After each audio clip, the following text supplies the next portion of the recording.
Welcome to my Asshole Podcast. Let's get into it.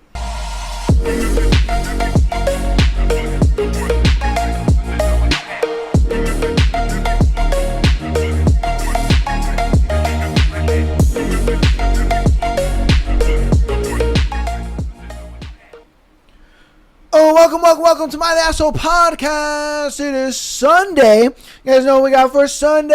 Let's go. The Ring 4, baby. The Ring 4. Yes. Oh, man. What's going on with you, Ring 4? Yes, sir. So, as a lot of you guys did see, I did create my own Instagram just to give a little bit of separation between, the life insurance side, the sales side, and the content coming from the channel. So I'm going to be doing, just my own stuff on there that's related to the podcast, right? I'm just going to be reposting clips, creating a little bit more separation so that way you guys know what kind of content you'll be looking at when you go to the page. So you'll see it right here on the screen, Michael the Asshole on Instagram, soon to be on TikTok. It's just a little bit different. Meta will let you do different, is a lot more compatible when you're trying to create multiple accounts. TikTok's a little bit different, but we love both platforms. Got to get those views up on TikTok. Yeah, nah, man, fuck TikTok, bro. Yeah. I don't want to say it outright because I'm trying to boost the views. I know, man. They're just kind of pissing me off, Yeah, because it's like we'll say stuff. And other platforms will push it, they'll push it because it's just like creative. It's just creative content at the end of the day. And a lot of times, I'm going to substantiate my argument. I'm not going to get on these platforms and just spew bullshit. Right. But apparently, TikTok is like hate speech and it's this and that. So it is what it is, man. We're probably going to have a bigger push toward Instagram as well as towards like YouTube Shorts and stuff a little more. So, if you guys start to see us lagging a little bit on TikTok, that's just the reason why, bro. It's like TikTok is just we're most likely shadow banned. I don't like to be that type of person where I'm just like everyone's out to get me. Oh, they're looking at me. Like we're not that big of a creators to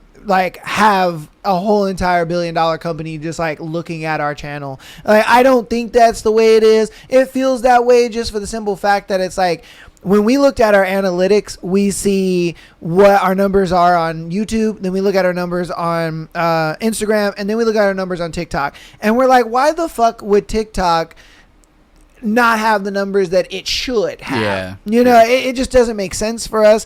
And look, I mean, I try so much to make this podcast fun and enjoyable, but at the end of the day, I got to start looking at it as a business, and I got to put my time and my focus into. Now, you guys have been killing it on Patreon. You guys really want me to go back to doing every Friday fucking episodes.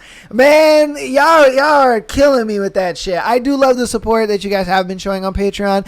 Definitely get down on the Patreon. Follow his Instagram. It'll be linked down in the description. It'll say Michael's Instagram. Click on that. Give it a follow. And yeah, man, like I said, we're just kind of making business moves when it comes to the podcast right now. Yeah. So if you guys do see a lot of big changes and a lot of things happening and stuff like that, just know we're just making business moves at this point. Yeah. You know what I mean? And look, I try to keep the content as free as possible and as enjoyable as possible and as accessible as possible. But there are going to be times where I'm going to kind of put content in certain areas and just focus on certain platforms, because those platforms are going to be platforms that are going to push our content and not necessarily just our ideology, but just allow us the freedom of speech to be able to say what we want to say. I'm sorry to say it, bro, but the fact that I can say retard on fucking Instagram and I can't say it on TikTok is kind of crazy to me. But it is what it is, bro. I understand each platform has its own thing,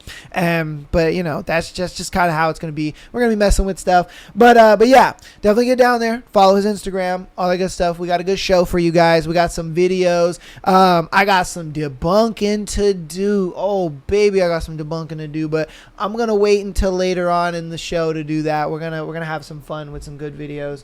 But there was a video I wanted to show y'all that I thought this shit was funny as fuck, because the video is pretty much showing how how like lesbians are experiencing the same bullshit that men are experiencing with women, and they're realizing like, hold up, maybe it ain't the men that's actually the bad ones in this. Maybe it is the women that are kind of trash in this one. See, you know, like maybe we were right, but I'm gonna let you guys watch it, and then I wanted to get your take. All right.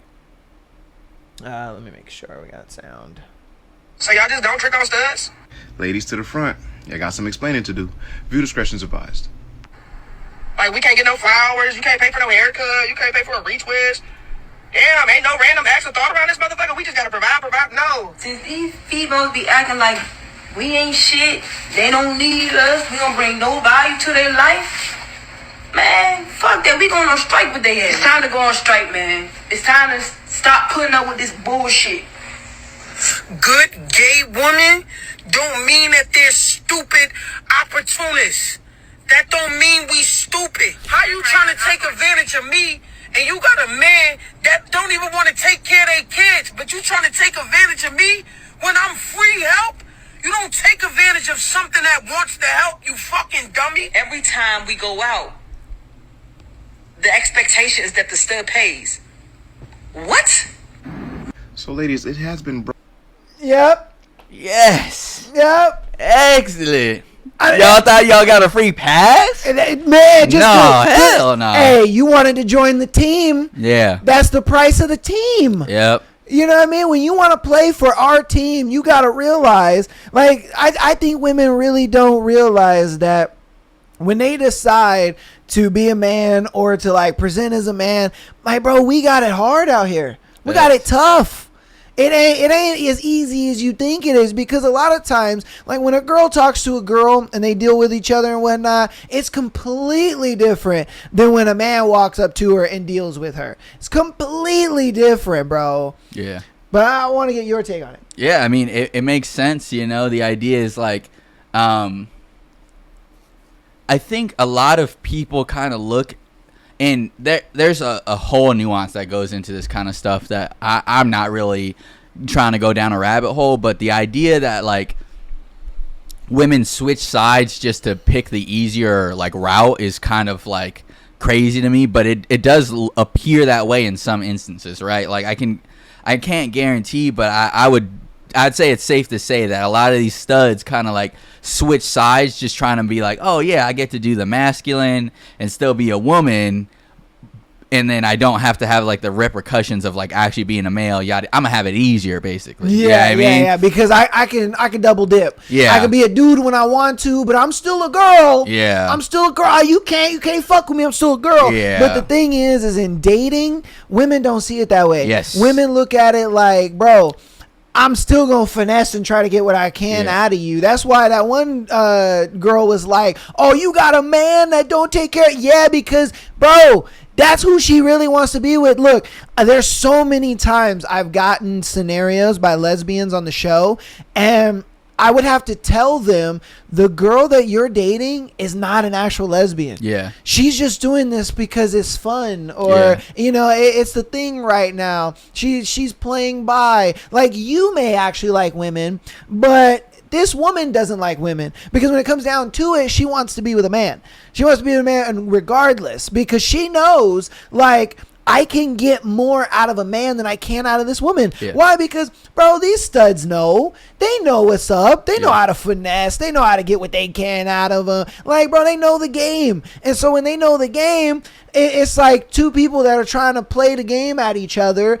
and it's like you're at a stalemate. Yeah. And then they get frustrated because they don't understand, like, why the woman is playing the game against them. Like, I'm another woman. What you mean? Yeah. Why are you playing the game against me? We should be playing the game against the dudes. But it's like, no, she sees you as a dude, because that's how you purport yourself to be. Yeah. It's like, come on, man. You can't play for the team and not have get all the benefits, but not the, you know, the drawbacks. The drawbacks to it. Yeah.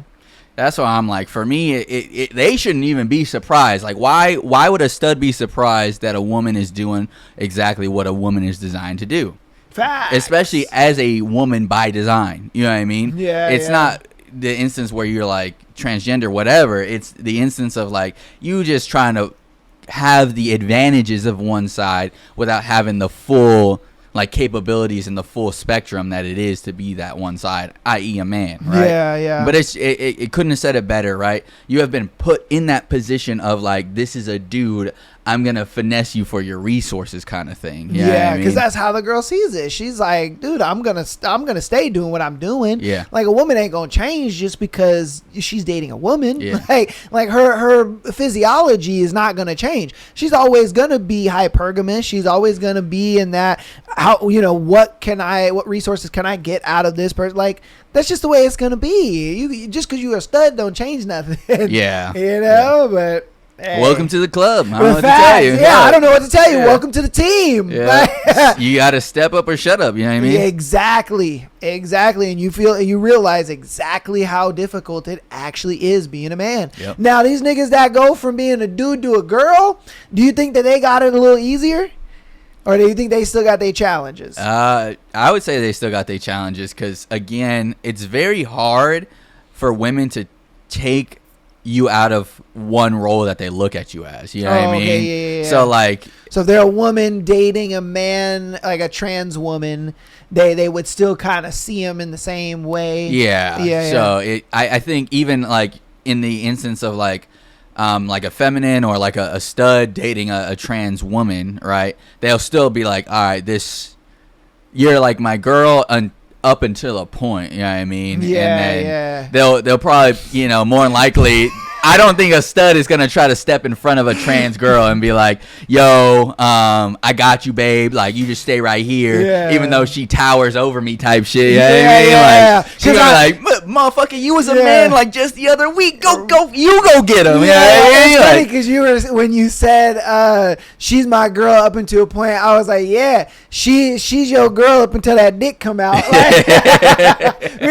Yeah, basically, yeah. Because, I mean, it's kind of facts. It's like, bro, but like you're 100% right. It's like, dude, I'm still gonna see you, even though I'm a stud. I'm still gonna see you as the stronger one, nigga. You better go get that motherfucker. Yeah, you know what I mean. You better get that man. You better beat that man up. Yeah, right? Facts. That's exactly what's gonna happen. And of course, the trans woman that's like, nah, I switch teams to be a woman and be defended and shit like that. They probably not gonna step up. You know what I mean? Hell no, because they're like I said before, they want to double dip. Yeah, I'm a man when I want to be, and I'm a woman when I want to be. Oh, you can't do that because I'm still a woman. Like, nah, bro, we ain't doing that. Yeah, we ain't doing that shit. All right, you sent this one. What's up with this? What's up with this? I'm having a hard time remembering because I sent in a couple different ones. It's so cool. We'll just react together. Yeah. My husband's biggest dream when he got married, he's like, I'm only going to be with you forever. So I want you to be my hoe.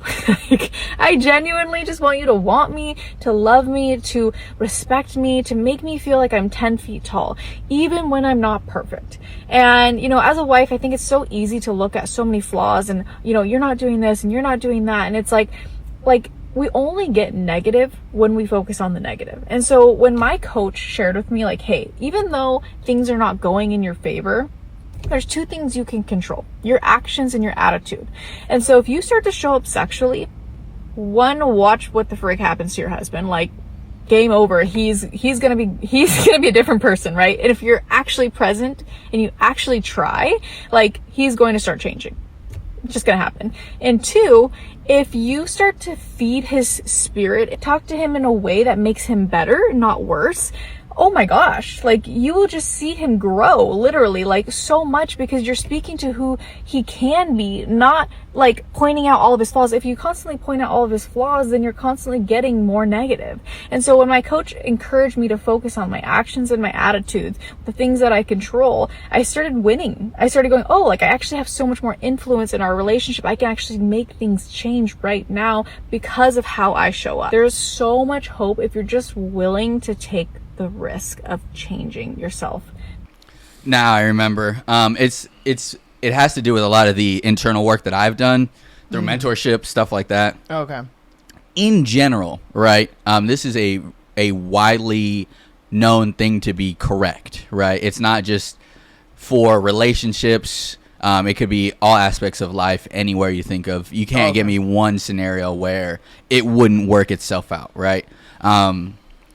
and I'm not going to get too deep into examples, but there's just examples of like members of the that survived the Holocaust have explained similar mindsets, right? Where they thought in their mind what got them through of particular positives that helped their mental state stay to where it needed to be, to where in theory you could say it protected them, right? But the long story short of it is what you focus on is what is brought to you in your life. You know what I mean? And so I wanted a woman to say it because a lot of women will be out there and like, oh, my man ain't shit, yada, yada, yada. And it's like, both ends are a self-fulfilling prophecy, right? So if you talked about, like she said, the negative so much where he's not shit, he doesn't do this, he's not this, yada, yada, yada. And that just plays into his head of like, well, this bitch don't give a fuck about me anyways. I might as well show her, right? And even if it's not that exact phrasing, that's just subconsciously what happens, right? You will become what you focus on. So the idea here is, I was using this more so just as a broad topic of like, if you want things to go better in your life, or you feel like things are not going great, the idea is just have a overwhelming amount of positivity mindset to where no matter what happens, if you just look at it as a positive, it'll make it a positive. Something will happen to where you now can move forward and move past that kind of stuff, right? Like she said. But I think what happens a lot is women, especially when they get around their fucking friends, they like to bitch, moan, complain, show those negatives, and then that amplifies it. You know what I mean? So, I mean, I would just encourage mainly the men, because women aren't gonna do shit, dude. Women are fucking whatever, right? But I would encourage men, right? If things seem like negatives in your life, see how you can spin it and turn it to a positive, and see how it amplifies from that perspective, right? How things change and become that much better when you start looking at things that way, right? Yeah. And honestly, this proves me right. I love when women prove me right, because it only makes me more valid in the things that I say to you guys. She said in the beginning of the video, my husband told me that he wants me to be his hoe, that he wants me to just love him and respect him and all that stuff. You women will send me scenarios all the time talking about, oh, my man doesn't want to have sex with me anymore. Oh, my man doesn't look at me anymore. Oh, my man doesn't do this anymore. And what advice do I give them? The advice I give them all the time is I say, guess what, sweetheart? Start dressing sexier. Yeah. Start taking them clothes off. Like, nobody wants to fucking hum schmeagle, bro. Like, start looking cute around the house. Look, you ain't got to put a full face of makeup on and do your hair and all that kind of stuff. I'm not saying that. All I'm saying is, though, dress a little cute around the house. Dress a little skimpy around the house. You know what I mean? Take sex out of the bed. You know what I mean? Make it to where it's just available for that nigga all the time. Where it don't matter where he's at in the house. You guys can fuck and do your thing. You know, be willing to suck that nigga's dick whenever. Like, do these things. And like she said, you'll start to realize how much more control you'll have in the relationship. You'll start to realize how much more your husband is going to be reciprocal to you and your body. You're going to start to realize how better the relationship is going to be. Why? Because your man wants you. Yeah. Your man's going to want to do things for you. Why? Because he's like, bro, he's going to tell his homies, he's like, hey, yo, Rick Ford, anytime I want to get some coochie out my girl, bro, she just let me fuck, son. And you want to know what we doing? That's right. Yes, that's right. And that's what I'm saying. So it's like, women, if you do these things for your man, you're going to start to realize the relationship is going to get a lot better for you. It's going to open up that more positive pathway, and it's going to allow the relationship to really breathe. And that's exactly what she's saying. I love it. I love it so. And again, it proves me right when I say that, because women come to me all the time, bro. They're like, oh, my man doesn't look at me anymore, and he's looking at AI bitches, and he's watching porn, and he's doing this and that. Yeah, because you want to know what these chicks are doing? They're making their sexuality just available to him at any time of day. And when you're able to do that for your man, which you can, it's not hard. You know what I mean? All you gotta do is lay there and take it. You know what I mean? Don't do that. No, don't do that. No, don't do that. But I'm fucking around. I'm just saying, though, the more sexually open that you allow yourself to be with your man, the more he's going to, for one, appreciate you. He's going to be more attracted to you. He's going to love you tenfold, and he's going to want to do more for you because he's literally going to be around his boys. Like we said, oh, bro, you know, man, whenever I want to have sex with my girl, bro, she's just down. She just wants to do it, bro. Because that's all we want. We just squirrels trying to get a nut. You know what I mean? Like, come on, bro. That's all it really is. But I love this video because it definitely illustrates that like perfectly. It really does. All right. This video I know you had sent. Yeah, this one boiled me because as a fellow dad sent this to me.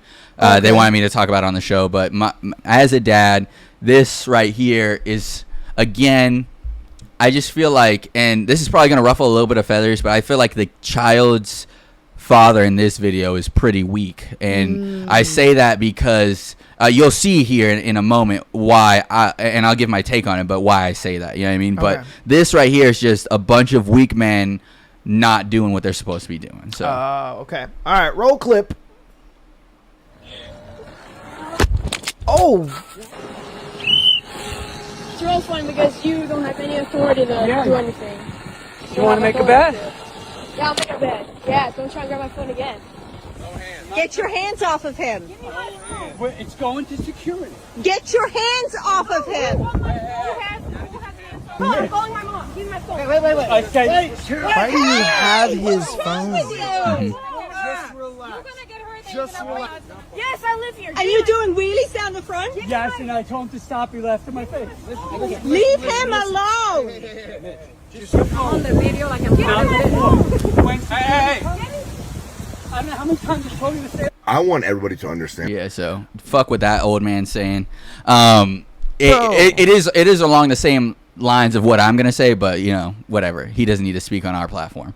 The idea here is every man in that scenario not supporting that boy is a fucking failure. 100%, Is bro. a fucking failure. 100%. So that boy was out expressing himself, popping wheelies, whatever, right? He's a fucking teenager. As you fucking do as a teenager. He wasn't vandalizing, wasn't destroying property, wasn't scaring people.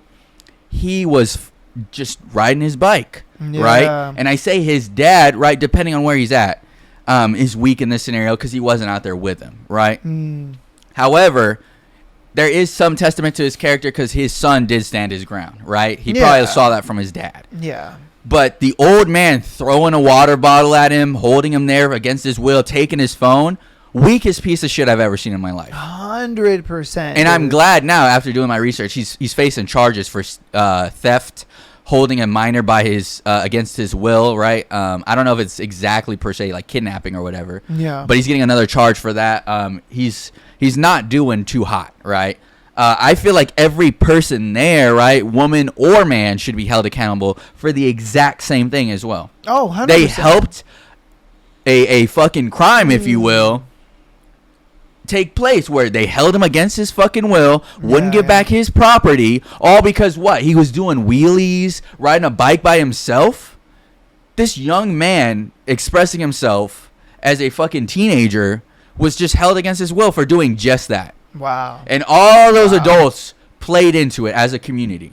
And that is a weak fucking community that pisses me off. Oh, 100%. And that's why I know the dad that sent this in personally though, but he sent it in and I'm like, dude, yeah, I totally get it. I will talk about it on the fucking podcast because this is bullshit. Oh, 1,000, dude. And this is why I'm saying, dude, I'm probably going to have t-shirts made. Just the audacity of some of these fucking old people. They just need their ass beat, dude. Fuck old people. I don't know. Yeah, man. Dude, the more, like, I remember you first said that and I laughed and I was like, that's crazy. But then the more, like, videos you've sent in and showed, it's like, bro, all right, man. They gotta go, fam. They gotta go. They gotta go, bro. Like, how much of a man child do you have to be? Like, that kid's doing wheelies, and then he's like, you don't have any authority here. He's like, you want to bet? Like, starts throwing water bottles, taking his phone. Yeah, like, that's bro, how much of a pussy you have to be to try to exert your will on a teenager? Yeah. For what, bro? Yeah, like that's crazy, the fact that these are grown men doing this to a child. But honestly, what I've noticed is that grown individuals, they, especially in the age of the internet and all that kind of stuff, they don't have respect towards children. They don't. And where I noticed this the biggest is the Carmelo Anthony and the Austin Metcalf stuff. Look, feel how you want to feel about it. I'm not gonna sit here and take sides and all that stuff. But the fact that like there are people online saying, "Oh, I am glad that kid's dead," they're pissing on his grave and all that kind of stuff. It's like, feel how you want to feel and take what side you want to take. That's fine. That's okay. Support who you want to support. But again, the fact that you're celebrating the death of a child is what is perplexing me. I'm like, why would you do that? Why would you openly admit that the death of a child is good and that it's justified and it's okay? I don't know. Seeing something like this kind of reminds me of seeing those videos. And to me, I'm just like, that's fine. If you support Carmelo, great. That's cool. But don't sit here and say that the death of a child is good. Yeah. Like, that's just wild to me, man. I'm not too caught up, but I have heard like a couple of different, like a little snippets of that, like, story of like the Carmelo Anthony and stuff like that. But the idea is still like you said, right? There's never a reason to celebrate the death of a child. You know what I mean? Never. Look, I get what happened between those two boys. You know what I mean? It was a tragedy, definitely. I get why people are choosing their sides and why people are supporting what they're supporting. That's fine. I don't really care about any of that. I don't, because Carmelo Anthony or the Austin Metcalf, his family and all that stuff, that doesn't affect my life. I really don't give a shit, if I'm being real with you. It's the fact that people are celebrating the death of a child is what I care about. That to me is crazy work. It's like you are so in your emotions and feelings that you think it's okay to say, you know what, good, I'm glad that kid's dead. Yeah, I'm glad that there's people pissing on his grave and doing this. And it's like, bro, that's crazy. I don't even really know what happened. It was some stabbing, right? Yeah, I'm gonna go off of what was said, the facts of the court. Okay. I know a lot of people have other fact patterns and all this kind of stuff, but I'm gonna go what was said in the court. Okay, so what was said is that Carmelo Anthony went to a track meet at a rival school. Okay. He went to this track meet. He went to a tent that was of another school. He went to Centennial High School, and then the other school, I don't remember exactly the name. I do apologize. But he went to another school's tent. He sat down under the tent, and the boys from that school had walked up to him, and they were like, "Hey, man, you're not supposed to be here." And they asked him multiple times. According to the court, they said he was asked 15 times. He did not leave. So then the boy Austin Metcalf walked up to him and he said, "Hey, bro, you need to go." And he said it kind of in an aggressive way. And so then Carmelo stood up and he was just like, "Hey, bro, you know, like I can be where I want. It's free country, this and that, yada yada." He's like, "Nah, bro." He's like, "You can't be here. If you don't leave, we're gonna make you leave." And then that's when Carmelo took his backpack off. He reached his hand into his backpack and he said, "If you touch me, watch what happens. If you touch me, watch what happens." Then Austin reaches his hand out, and before Austin even touches him, Carmelo pulls out a knife, stabs him in the chest, and runs off. He runs off and then goes to get the coach. The coach comes back and he's crying, "Oh, I didn't mean to stab him. Oh, I didn't mean to do that. I didn't mean to stab him. Oh, no, this and that." So they confirm that he is on the ground while other students as well as other teachers are tending to Austin's stab. They call the police. The police come. The coach then talks to the police and says, "Yes, this was the boy that stabbed him. He came to me. He told me what happened," and they got his information, so on and so forth. 21 witnesses corroborated the exact story that I just told, as well as they showed a video that somewhat corroborates that. And I say somewhat just because the video was very far away. Right. All you can really see is Carmelo running away. And that's really all you can really see. You can't really see too much of kind of what's going on because it is like a wide angled view. And so that's pretty much the facts and the circumstances of the case as we know it from the courts. From the courts, yeah. And I mean, I had only heard that there was a stabbing and people were taking sides based off race. Yeah. So I was like, I have work to do. Yeah, I mean, You know, like I hear you on that. yeah, 100%. And like it is what it is. yeah, and that's why for me, I look at it like I don't really care. This doesn't affect my life. This is not something that I feel, you know, is too much of a up importance. I just really don't. Look, there's stuff like this that happens every day, bro. Literally on Juneteenth, there was a drive-by shooting. You know what I mean? Oh, yeah, I think I heard like about there it. was that going on. We had a young boy in Compton got shot by gang members. It's like, bro, this kind of stuff happens all the time. Like, I get you guys want to make a point because, you know, it's a black boy and it's a white boy and this and that. I get it, bro. But it's just like, again, believe what you want to believe, take the side that you want to take the side of. But I just don't think that celebrating the death of a child is ever okay. Yeah. That is just my main point when it comes to that. And shit like this happening goes to show me that people are just willing to be okay with bullying kids and hitting them and treating them like adults and all this kind of stuff. And it's like, bro, they're kids. Yeah. They're kids, bro. Yeah. They're going to do dumb shit. They're going to do dumb shit. They're going to make dumb decisions. They're going to make rational decisions. They're not adults, man. Yeah. They're not. And the idea here is because there are going to be the caveats in the comments like, well, teenagers are assholes. And I agree, right? I live, 100%. Yes, I live around a lot of teenagers. And, of course, like windows are broken, properties are vandalized, shit like that. People get hurt, right, from some of the antics that kids in my community, you know, fucking do, right? But that doesn't mean I have a bias against teenagers to where I'd go out and do some fuck shit like this. You know what I mean? Yeah. Every kid should be treated as like a new blank slate. You know what I mean? I'm not going to project some of the other actions from other teenagers onto every kid that I see or every teenager that I see. You know what I mean? There's no need, and I'm definitely not going to celebrate the death of any kid or you know what I mean? No, not at all. That's fucking terrible. And this is, again, the proof of like, how are we going to say that teenagers are a problem when old people are doing shit like this? You know what I mean? Facts. Like, I would argue that's more of a problem than kids doing fuck shit. Because at this point, he's like, dude, who the fuck can I trust? You think he's going to want to go to any other adult that's older than him when he had a community after him for doing wheelies? For riding his bike. Riding his bike. How is he supposed to trust other adults when some shit hits the fan? He's like, dude, I'm not qualified for this. But what? He's going to go to an adult that's like, well, what were you doing? Wheelies in the community? Yeah, fucking right, kid. Get out of here. Or some shit. You know what I mean? Well, you're that boy that's doing the wheelies. Yeah, you're probably getting what you deserve then. Yeah, fuck And it's that. like, no, this motherfucker's trying to kill me or this motherfucker's trying to do something. Like, you never know, man. It just, to me, it's wild to see that. You know, how far we've kind of fallen in society where it's like, you want to celebrate that, you know, or you think that that's okay, and you would kind of champion something like that, or even be a part of that. But hey, man, you know, it is what it is, bro. All right, this next one, what do you know? What about this one? Yeah, so this is another one. It's kind of long, I think. I don't want to play the whole thing because it's kind of like a long. Okay, let me know when to cut it off then. Right, it is in skit form. However, the idea comes from a woman. It's her channel.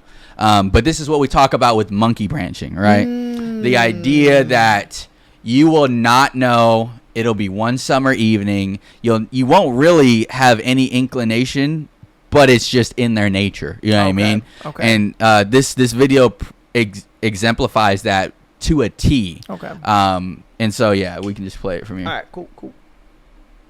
Please. Take me back. Your ex-wife comes to pick up the kids and her boyfriend is in the car. Could you make it quick this time? I try to hurry up every time, but every time I go in there, he begs me to get back together with him. Put our family back together. It's horrible. He tries to kiss me. I'm here for the kids. Can we do this inside? Just a little uncomfortable with my boyfriend in the car. Sure. Please, take me back. I need you. You can cut it there. Okay. But yeah, that's the whole premise. It goes back and forth between like her conversation in the car and her conversation inside, right? Oh, so she's telling the boyfriend in the car one thing, but then she's telling the ex another thing. Yes, and this is exactly how they play the game. Damn. right? Damn. You're like, oh, my baby daddy, he's so mean, he's so awful, he does this, he does that, yada yada yada. Meanwhile, she's in there on her knees on the steps, like, dude, please take me back. I fucking hate it with this man Not in the even car. that, man. She got his dick in her mouth, bro. Yeah, Like, come on, man. This is like a more tame version. Yeah, but right, more PG, I guess. But in yeah. reality, like, that's what's going on. A Yeah. lot of these girls are fucking their baby daddies. Yeah. And, you know, that's why being a stepdad is a low-key L, because it's like, bro, they're going to go back to what's comfortable for them regardless. Yes, what they're familiar with. Yeah. And I had another example in Spanish, and okay. because my feed is kind of in like English and Spanish because I speak both. But the idea is, I wanted to send this one in at least because there's multiple examples, so it's not just made up, right? Like, we're not just capping here when we say this shit. Like, the monkey branching idea is very true because women in this fucked up game that they play want a holistic, like, well-rounded environment for that's catered to them. You know what I mean? Mm-hmm. Where one man provides one thing, and then they have a list of men that provide the next thing for them. You know what I mean? And they just try to get that full circle encompassed lifestyle for them, and they'll try to spin every fucking lie that they can to each one just to make sure that they get that, you know? And again, that is, a woman came up with this idea because it is something that she experienced, she's seen, and she knows to be true, right? That's why I put it out there that way, so you know it cannot be a biased or like a made up scenario. That is exactly how it goes down. Because you know what we do? We like to let women tell you guys what we're saying is true. We don't let other men, we don't find videos of men kind of echo chambering what we're saying. Right. No, we let women say it. Yes. We always find videos of women saying what we're saying that what we're saying is true, corroborating it. They went through it themselves. Their community also has either gone through it or says that it's true. Like, we let women say this stuff. We don't like to be sit here talking bad about women, or, you know, saying it as if we hate them or we're misogynist. No, we're not. Because women are the ones that are also saying this and also experiencing this. And that's what I think differentiates us from a lot of the other creators in this type of space, because what they're going to do is they're going to find a video of another guy saying the same thing. They're like, see, there's another guy saying that. No, bro, I'm going to find a woman that's saying this. Yeah, I mean, the analogy that it comes to mind is more so like, you just gotta treat them like they're a car. You know what I mean? Like, you use them to get to work. You take care of them real nice to make them look pretty, but then, you know, once you get them out on that track, you abuse the fuck out of them, put them back in the garage. That's how they want to be treated. You know what I mean? You're 100% right. That's just that's what they would prefer. Yeah, I don't know what to tell you. And you want to know why he's right is because everybody's experienced this. I don't care if you're a guy or a girl. Everybody's experienced this. They always say, why does the girl go back to the toxic guy? Exactly. Why does the girl go back to the toxic guy?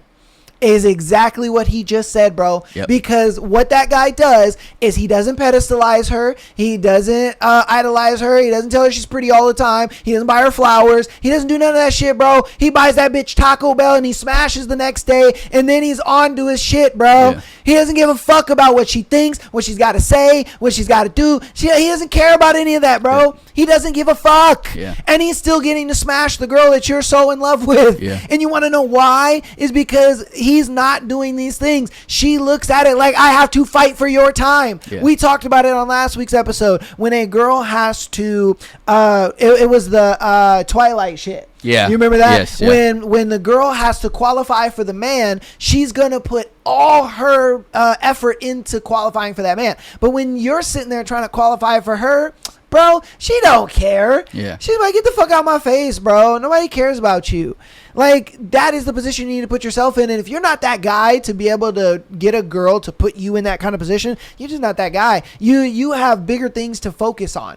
What you need to be focusing on is your money. You need to be focusing on your fitness. You need to be focusing on yourself. You got bigger fish to fry, bro, than worrying about some girl. Yeah. You know what I mean? Yeah. Like, come on, bro. Just treat them like they belong in the garage.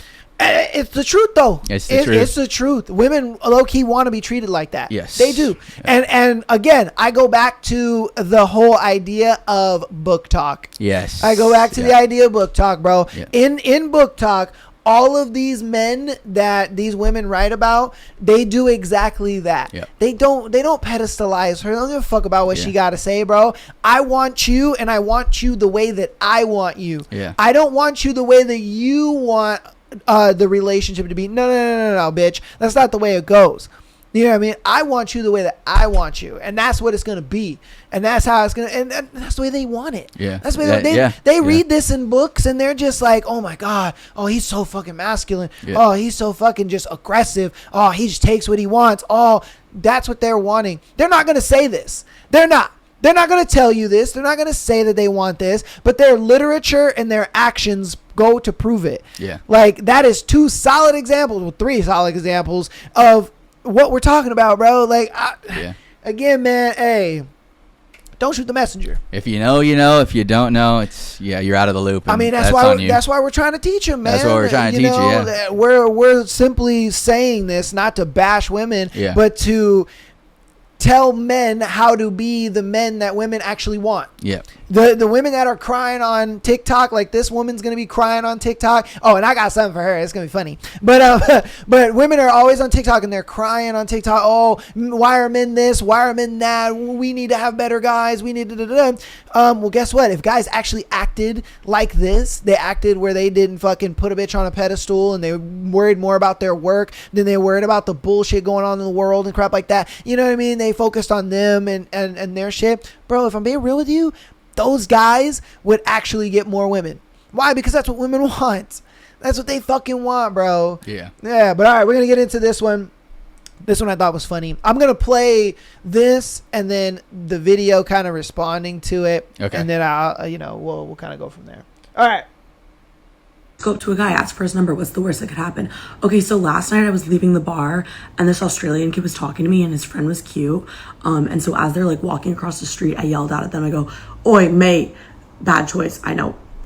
Let me get your Instagram. This kid yells back at me across the street in front of like 10 people. In what world? In what world? I was like, wow, the road looks real comfortable right now. Let me go lie down on it. What's the worst that could happen? That. Fool. Fucking humbled, bitch. Because the thing is this is why. Now riddle me this, American women. Why is it that the country with the biggest population of, self-proclaimed baddies, right? Why is it that nobody comes to this country looking for a wife? You've never heard anybody say, oh yeah, let me get to America to find me a wife. I hear the women there are just the bee's knees. You have never heard anybody say no wild shit like that ever. Unless they need a green card. That's the only time I've ever heard of it. Again, these men will go everywhere. They will search far and wide to find a wife anywhere but here. But yet I'm the one making up lies about your behavior. It don't make sense. Oh, you and me both, girl. You and me both, girl, because the thing is the first girl didn't realize, look, a lot of women, they think that just because I am conventionally attractive, which she's conventionally attractive. I'd say she's a 5 or 6. The thing is the women think that just because they're conventionally attractive, that men, no matter where they are in the world or where they're from in the world, that they're just going to be like, oh yeah, she's hot. Oh yeah, I'm going to date her. No, bro, because what it is because of a lot of the content that's kind of coming out in the world about just kind of women's behaviors and how they date and mate select and all that kind of stuff, and the whole boss girl thing and all that stuff like that. A lot of men in other countries, bro, kind of look at American women like, nah, I'm good. Yeah, I'll pass. Yes. I like the more submissive women of my country. Yes. I'm good on that. You know what I mean? And that's the thing. And like she said, the only time men are really doing that is because they want a green card. Like, they will play and finesse these older chicks, like these chicks in their 40s and 50s. They will finesse the fuck out of them. And if you don't believe me, go watch 90 Day Fiance.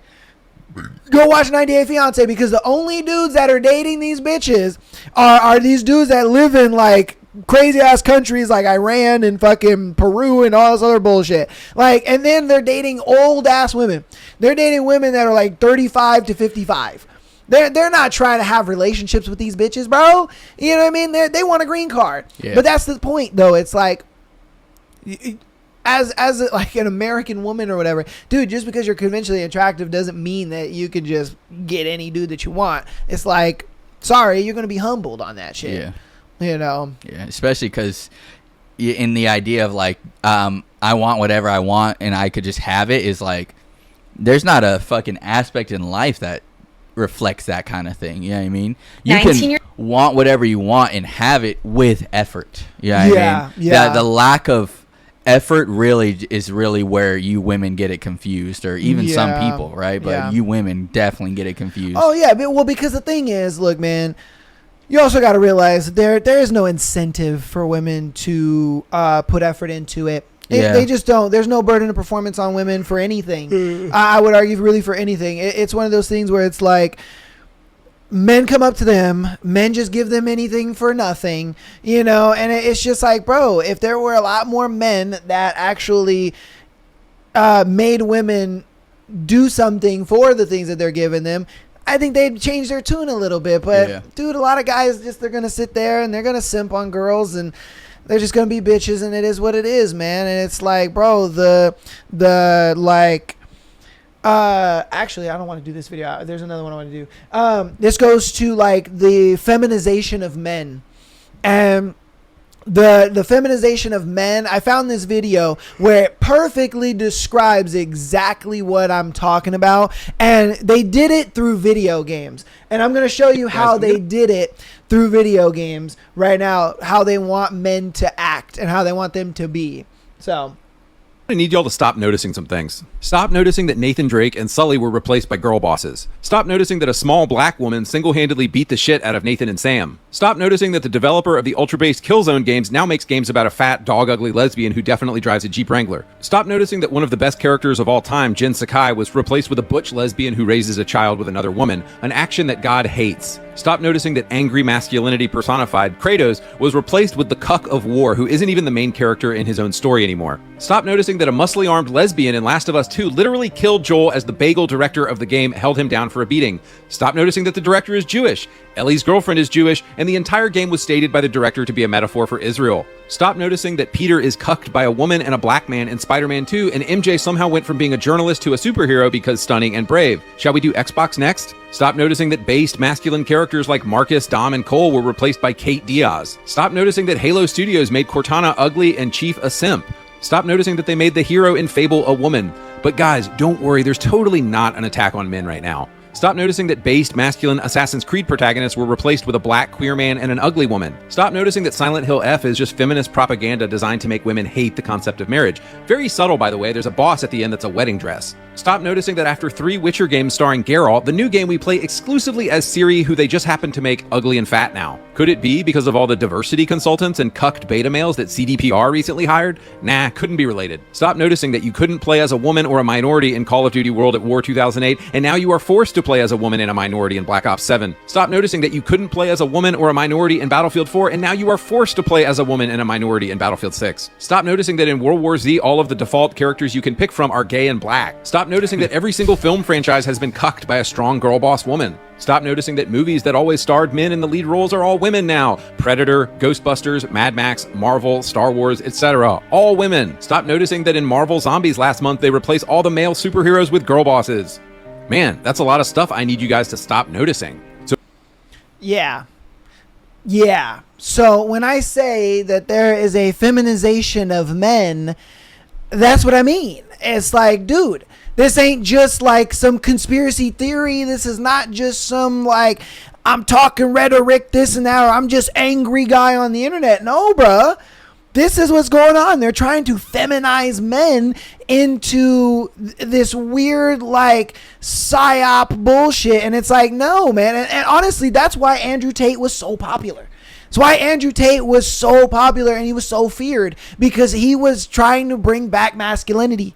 And they're trying so hard to get rid of masculinity. Yeah. And that's why I look at it like, no, bro, men need to be men. They need to tell women to shut the fuck up. They need to stop just giving women shit for just no reason. They need to actually be about their shit, get in the gym, work hard, make the best of themselves. Like, stop putting women on pedestals. Stop doing this bullshit, bro. Stop. It's ridiculous. And you ooh, there's a word I want to use, but I can't use it. You bundles of sticks, fucking get in my comments, and you sit there and you're like, oh, well, I can't be nice. Oh, but I can't do. Like, no, shut up. Shut up. You are exactly, and I don't like to use the whole beta male thing like that. I don't like to use that. That's fucking dumb. I don't care for that.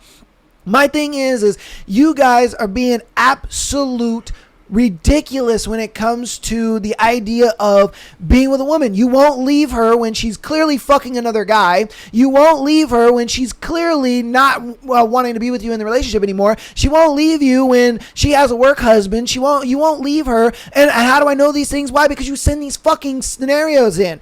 And he's been there with me through this whole year. The 6 months he's been on the show, he has seen so many dudes getting cucked by their girlfriends and their wives, where he's just like, what the fuck?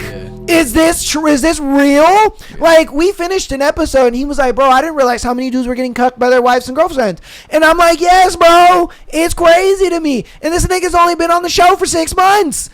And he's baffled by you weirdos, by you absolute bundles of sticks. Like, bro, so that's what I'm saying, man. It's just like, I think we have what we had saw, where it's just like, it's just the feminization of men, bro.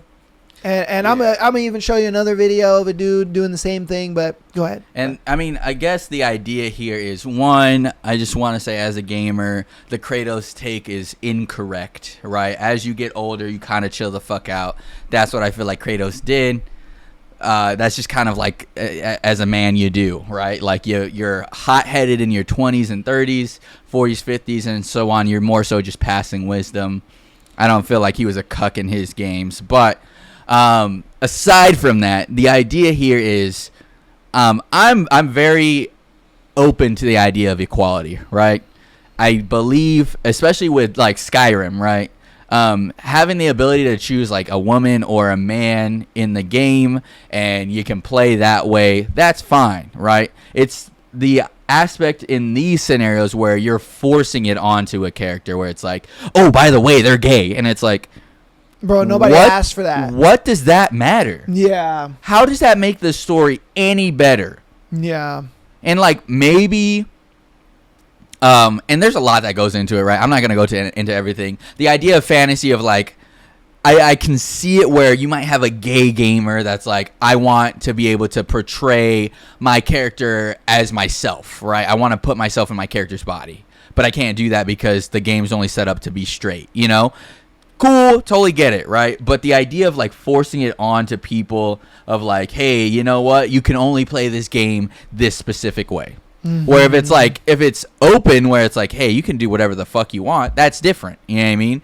But the idea that like, yeah, we had this franchise that's gonna be historically accurate, right? With the whole World at War, that kind of thing, where it's like, minorities weren't fighting in World War I and II.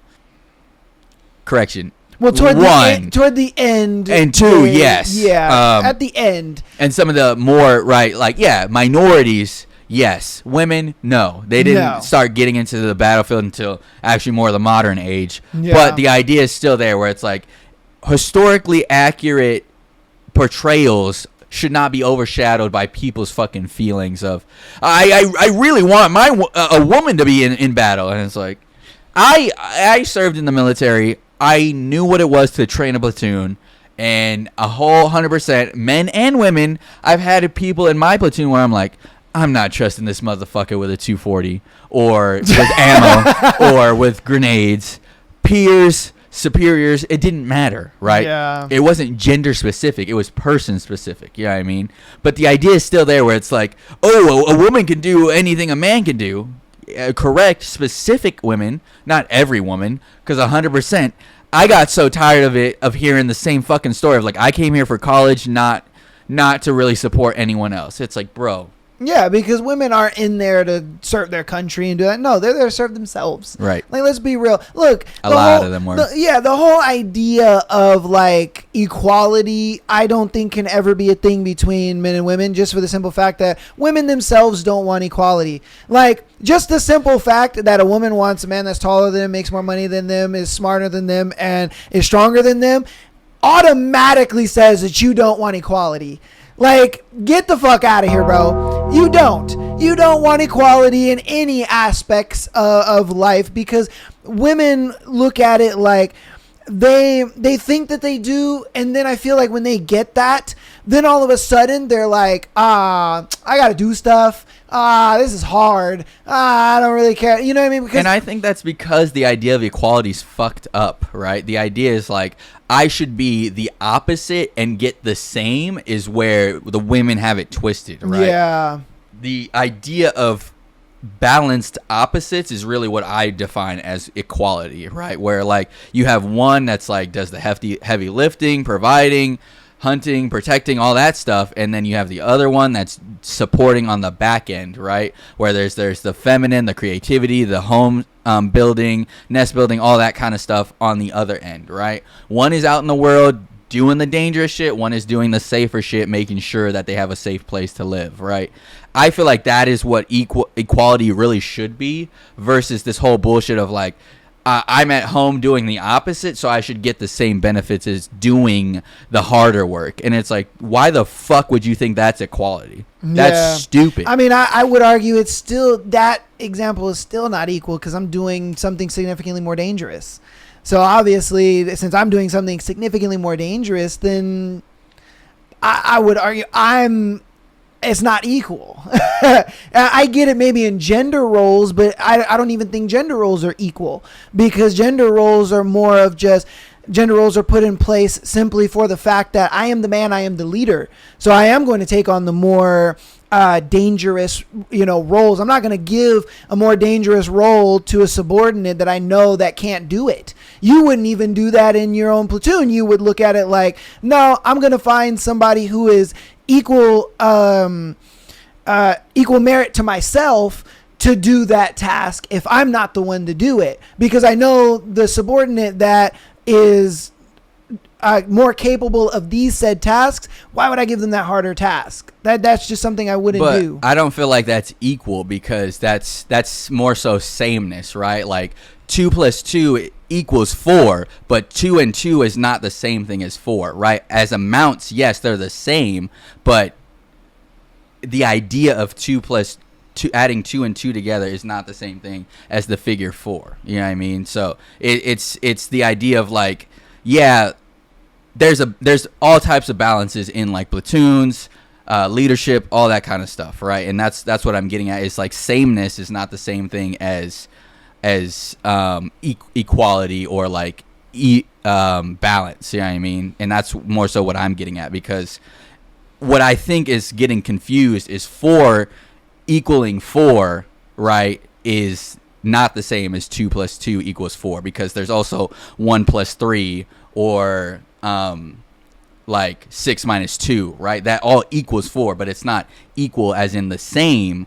It's different, but equal in balance. You know what I mean? So that's so more so. You would say it's more balanced than it is equal. Yeah, I think people are confusing because balance and equality. Yeah, because that makes sense. Like if they're like in the scenario you gave, where I'm the man, I'm doing the hunting, the killing, the going out in the world and providing, and then she's at home doing the more creative, feminine stuff like that. I would say that is a balance, yes, but that is not equality. You know what I mean? And that's what a lot of women think is equality, or well, no, they don't. They think that is oppression.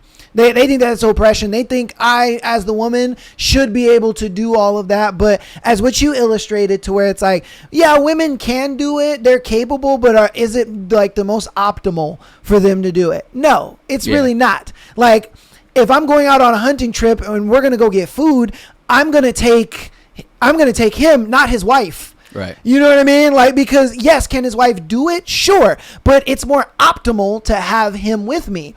And that's just kind of how I see things. But my thing is, when it comes to just men and women in general, women don't want equality anyway, because they want a man that's far superior than themselves regardless. Yeah. They don't want it.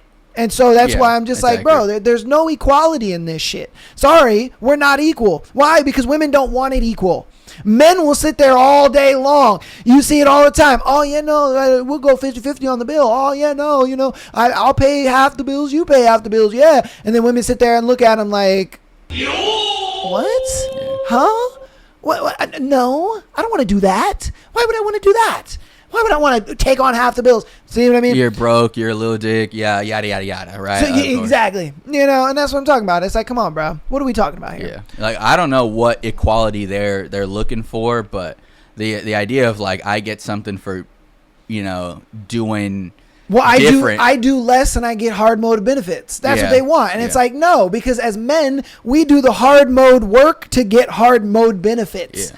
And the women look at it like, well, we should get hard mode benefit. It's like if you played Halo 2 on the highest difficulty and then I played it on easy and I was like, oh, but I beat the game too. Yeah. You're like, Aaron, you didn't beat the game the way I beat the game, bro. Like, I struggled. I died, 1,000 times. You died like twice, nigga. Shut up. Yeah. You know what I mean? There's no respect in that because it's like, bro, you can't get hard mode benefits for playing on easy. Yeah. You can't get it like that. It's like, no, bro. Nobody's going to respect that. Nobody's going to be equal to that. I'm not going to call that equal just because we both beat the game. And even in the scenarios where women's, like, the entertainment industry is worth less than what the men's side is, right? I.e., when there's competitions in like gaming, sports, whatever, right?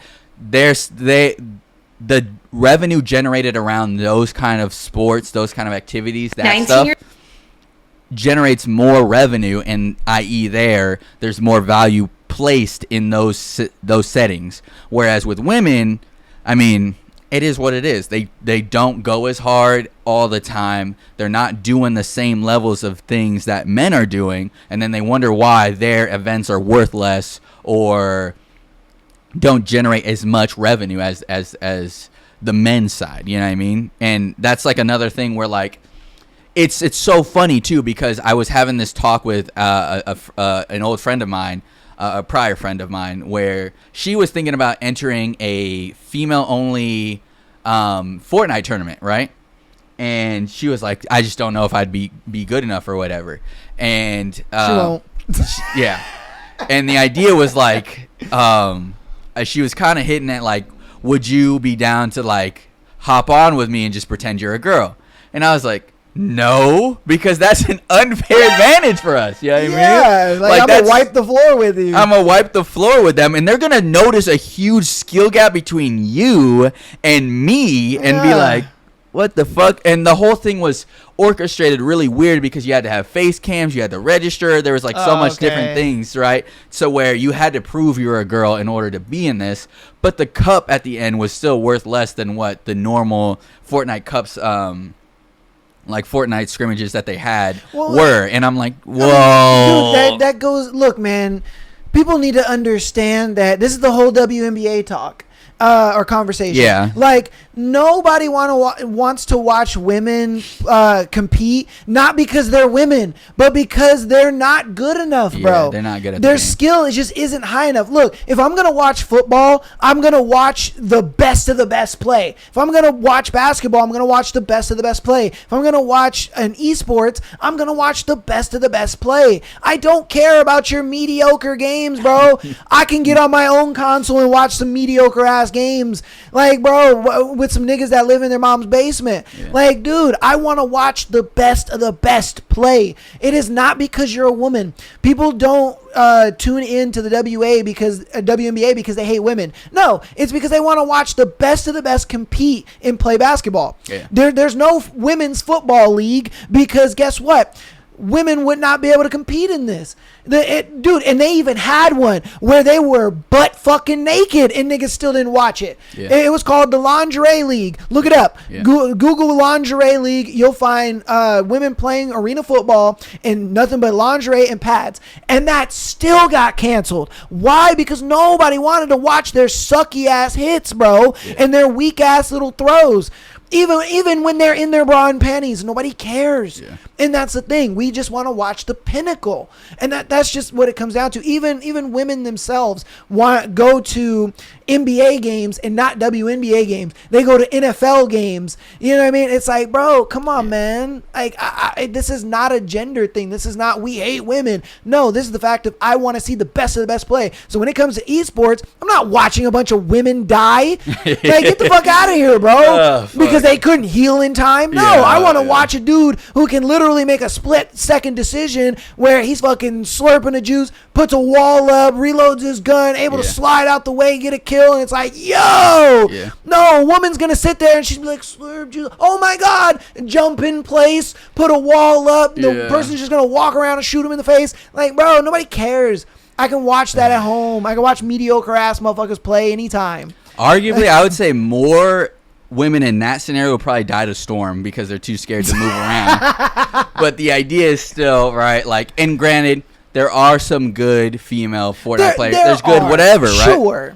But when you put them toe-to-toe, right, there's a reason that women were like, we should probably have our own league. Because you put them toe-to-toe against the best men and the best women, they get overshadowed easily. Yeah. With no contest, no diff, right? The idea there is just there. It's so unfair, and still, like, how would you expect 5'4" Sally from fucking bumfuck wherever to go against 6'4" any other male NBA player and try to compete? Yeah, you couldn't ask her to do that, and that would be the only equality there that would make real sense. But like, it wouldn't even be equal because they would stand no chance. No, they wouldn't and no one would pay to play. Because the thing is you can put a 6'4" man and a 6'4" woman and make them play basketball against each other. But the thing is the man is going to have higher lung capacity. He's going to have better muscle density. He's going to have better agility. He's going to have endurance, better everything. Better everything. Yeah. It doesn't matter if you equalize it. It's not going to matter, bro, because men are just going to be more superior in that athleticism. Anyway, it's the same with video games. Our hand-eye coordination is so much faster than women's are. It's just the way it goes. And that's our reaction times, our ability to see things and analyze and all that kind of stuff and think logically through a quick split-second decision versus a way the woman would. It's just not going to work, bro. That dude is going to be jumping, sliding, and 360 no-scoping you all day. All day, bro. I'm sorry to say it. And so that's what I'm saying. It's like, sure, have your women's leagues, do all that stuff, whatever, but just know nobody's going to watch it because nobody wants to watch mediocre people play. Yeah. There are no streamers out there where they're just mediocre and half-ass and they have 1,000 people watching them.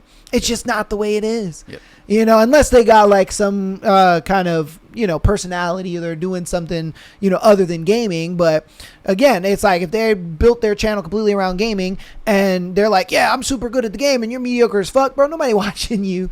Honestly, I feel like the only reason people watch female streamers is because they have either like a personality quirk that's tied in with cuteness, or they're just showing skin. Yeah. 100%. That's really all that 100%. Ever comes up on any of the gaming side of that. Yeah. Like, they're never really amazing at the game and like no face cam just doing crazy stuff. You know what I mean? Like, it's always some type of like, hey, like, I'm a girl gamer, I'm pretty decent at the game, but here's what I look like. And then they're like, oh yeah, like, let me tune in and talk to her and make her laugh, whatever the fucking case may be. Because that's what it really is. It's the fact that I get to talk to a girl. Yeah. That's what it comes down to for a lot of guys. They're just like, I get to talk to a girl. Because there was a Reddit post that got sent to me. I didn't save it, but there was a Reddit post that got sent to me where this girl was showing her Twitch analytics, and she's like, oh, look at my stream, it was so successful, you can ask me any questions. And in the comments, dudes are just like, bro, I went to your channel and all it is just fucking cleavage. Like, get the fuck out of here. Like, we see why you succeeded,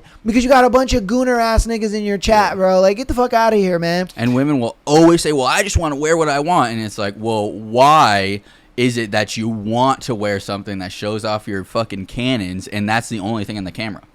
Why is that your choice? Because 100%, if a man did that, they'd be like, what the fuck is wrong with this man? Get this man off a kick, or get this man off a Twitch, 100%. Whatever. But the thing is they do it because they know it's profitable. They know it's profitable. All right, we're going to get into this video. This video is just a bunch of fucking fear-mongering, and I am about to debunk the absolute dog shit out of this girl. So let's get on into it. Years old, married, no degree, no 9 to 5, and I'm exactly where I want to be. I find this deeply terrifying, and I'm gonna explain why. Yes, I got engaged at 18, married at 19. I didn't go to college. I don't plan to. I don't have a degree. I don't have a job, and I'm not getting one. Excellent. That's the part that scares me. So I watched some of her other videos, and it does look like this woman, Ava. Sorry, this girl, she's 19. This girl, Ava, it looks like she came from money. So what I'm about to say may not apply to her. Let's pretend she didn't come from money. What happens if one day her husband wakes up and decides he doesn't want to be with her anymore, or he leaves, or he dies? She doesn't have a job. She doesn't have a college degree. It's clear that she's not involved in their finances. That is so much vulnerability. Easy. Like, she looks happy. That's awesome. This isn't a video bashing on stay-at-home moms. Truly, my concern is someone who is exclusively financially dependent on a partner and literally rely on their partner to be okay. What happens if her husband isn't there for her one day and she has no education, no job, no work experience, and is like completely alone and isolated in this big world that eats up women? And I'm saying that because I have seen videos of women get on this app talking about how their husband paid for everything and they never paid attention to the finances. They were completely financially dependent on their husband. And then their husband divorced them. And it was this woman talking about how scared she was because she didn't have a degree, she didn't have an education, she didn't have a career, she didn't have anything to fall back on. She was completely isolated and had no support because her husband was her only source of income. All right.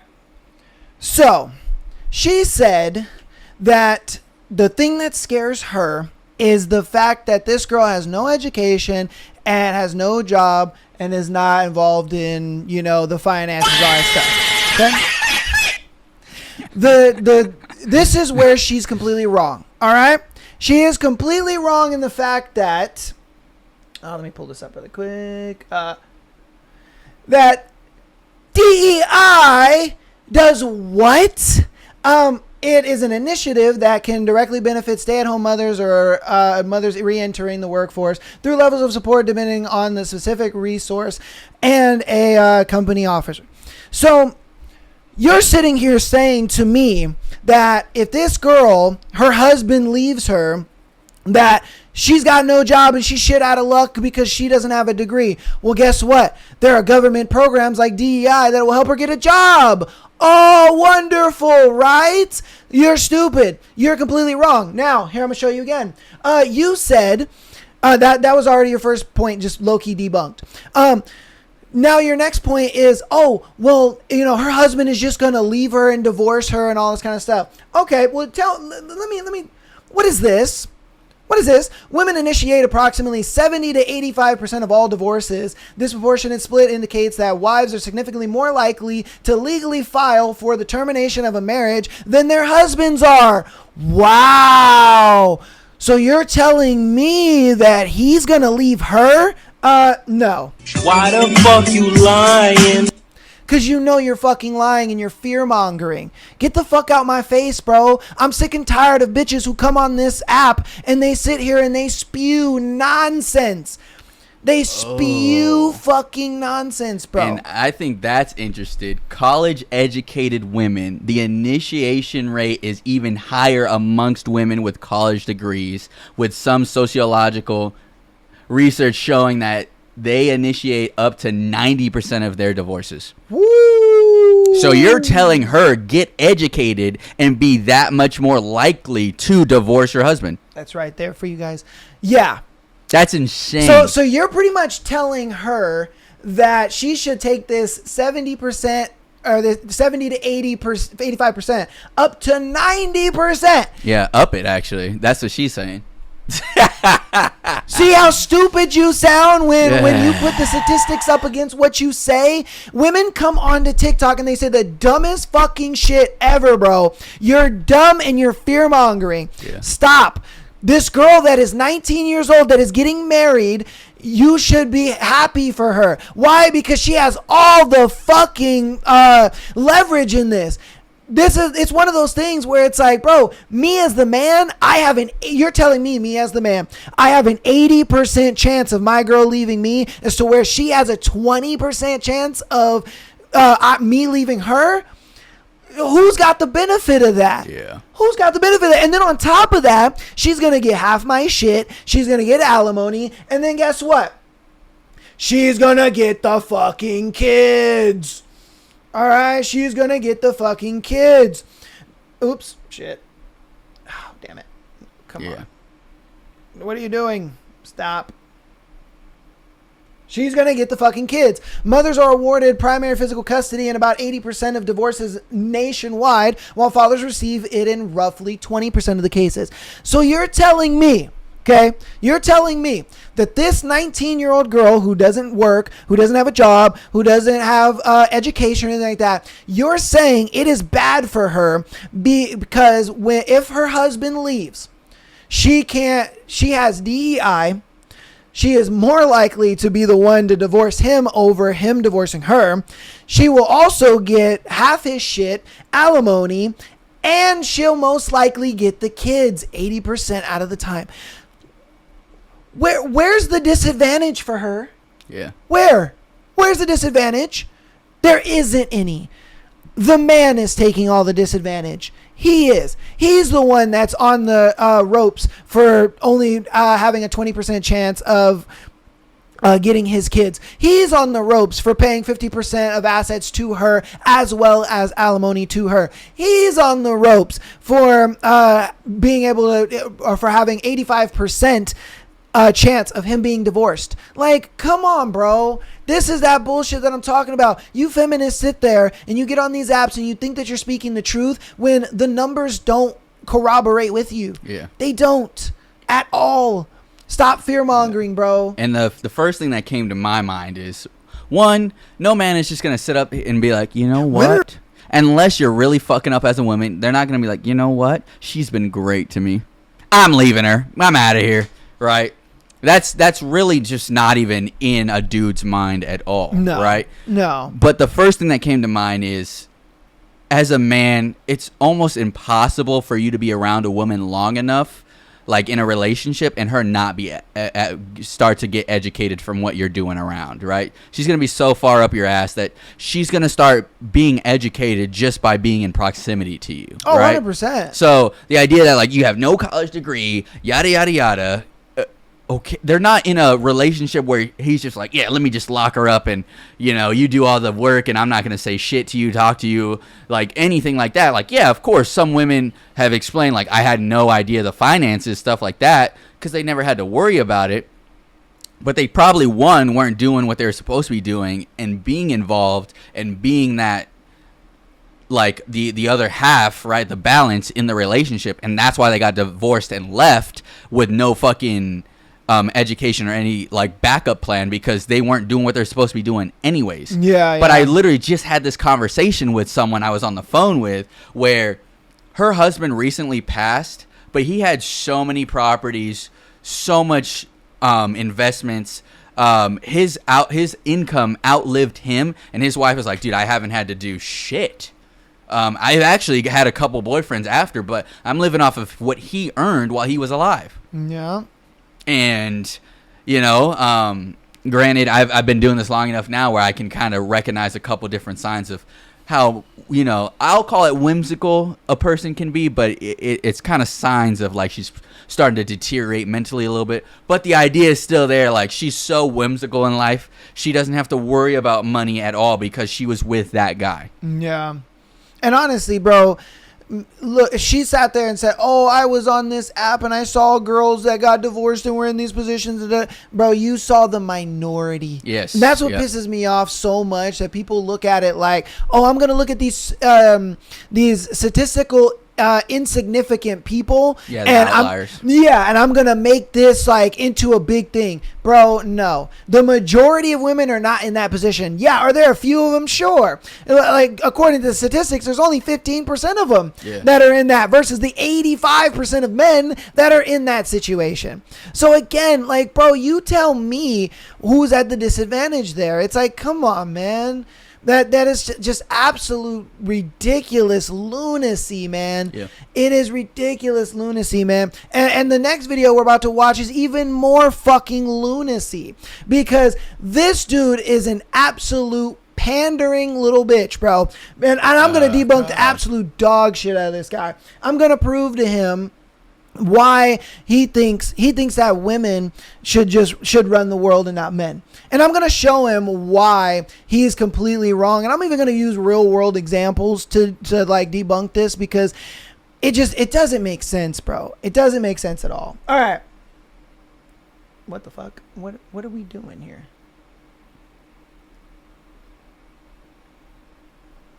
Okay, I don't know why I did that. All right. Just gonna shut the fuck up and let women take over. That's what I want to know. Male leadership has dominated for fucking centuries. War, environmental destruction, systemic inequalities, they all trace back to power-hungry, ego-driven, male-centered fucking systems of power. And women's perspectives have been largely excluded from the decision-making that affects everyone, even though they make up half the fucking population. Like, decisions made by women collectively would be better for our planet and better for our population. And it's so obvious. And if you don't agree with that, you're fucking out of your mind. And let me be clear, this isn't about men being worthless, okay? This is about men unlearning their entitlement to leadership, okay? And learning to shut our fucking mouth.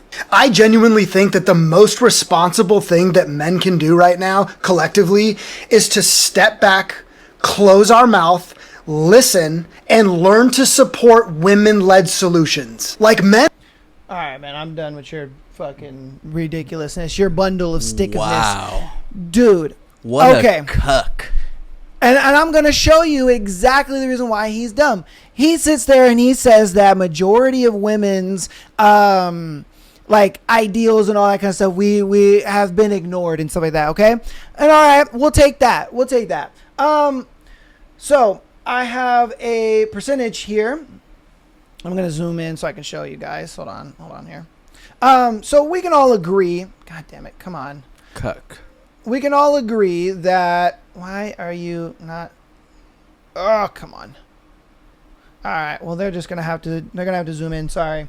We can all agree that more women graduate from college than men do, right? We can agree with that. Sure. And so...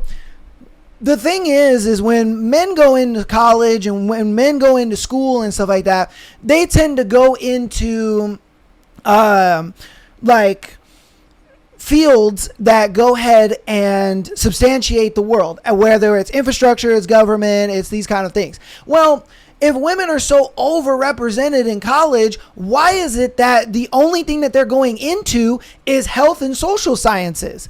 As read here, health professions, they go into it 76 to 85%, and then they go into social sciences, which is a lot of bullshit of just like social studies and women's studies and general studies and all that other crap. They go into that 53 to 65%. The thing is we're not ignoring women's great ideas. Women are choosing not to participate in these ideas that are being brought about in the world. And it goes to show the stats right then and there. These women that are going to college a lot of times are not going into infrastructure. They're barely going into government. They're not really going into positions that will make the change that you want in this. So why the fuck do we have to shut up if women are not choosing to step up? Why? Why would we shut up? No, we're going to keep running the fucking world because these bitches aren't going to do it. And then you're going to sit there, oh, well, they haven't been able to. They haven't been able to. Shut the fuck up. Since the 60s, they've been able to make these choices, bro. They've been able to make these choices, and they're still not making these choices. Women have more rights and privileges than they ever had. And what are they doing? They're going into medicine, and they're going into social sciences. Two things that, look, I would argue health professions are needed, 1,000%. But are they changing the world? No. Social sciences are not changing the world. They're not, bro. They're useless fucking degrees. But when you look at the infrastructure numbers, what is that? 11%. They're not doing shit. They're not doing shit for the world. What the fuck are you talking about? And then you want to sit there, okay, you want to sit there and you want to say, oh, here it is. If you sat there and you said, oh, women want to, if women were women wouldn't have wars and all this kind of stuff. Oh, really? Oh, really? Well, guess what? Did you know that Kamala Harris was actually for the Iran war when she was running for president? Oh, you don't believe me? All right, cool. That's fine. I voted for Kamala Harris, and I thought she would be a great president until very recently when I saw her comments about the war in Iran.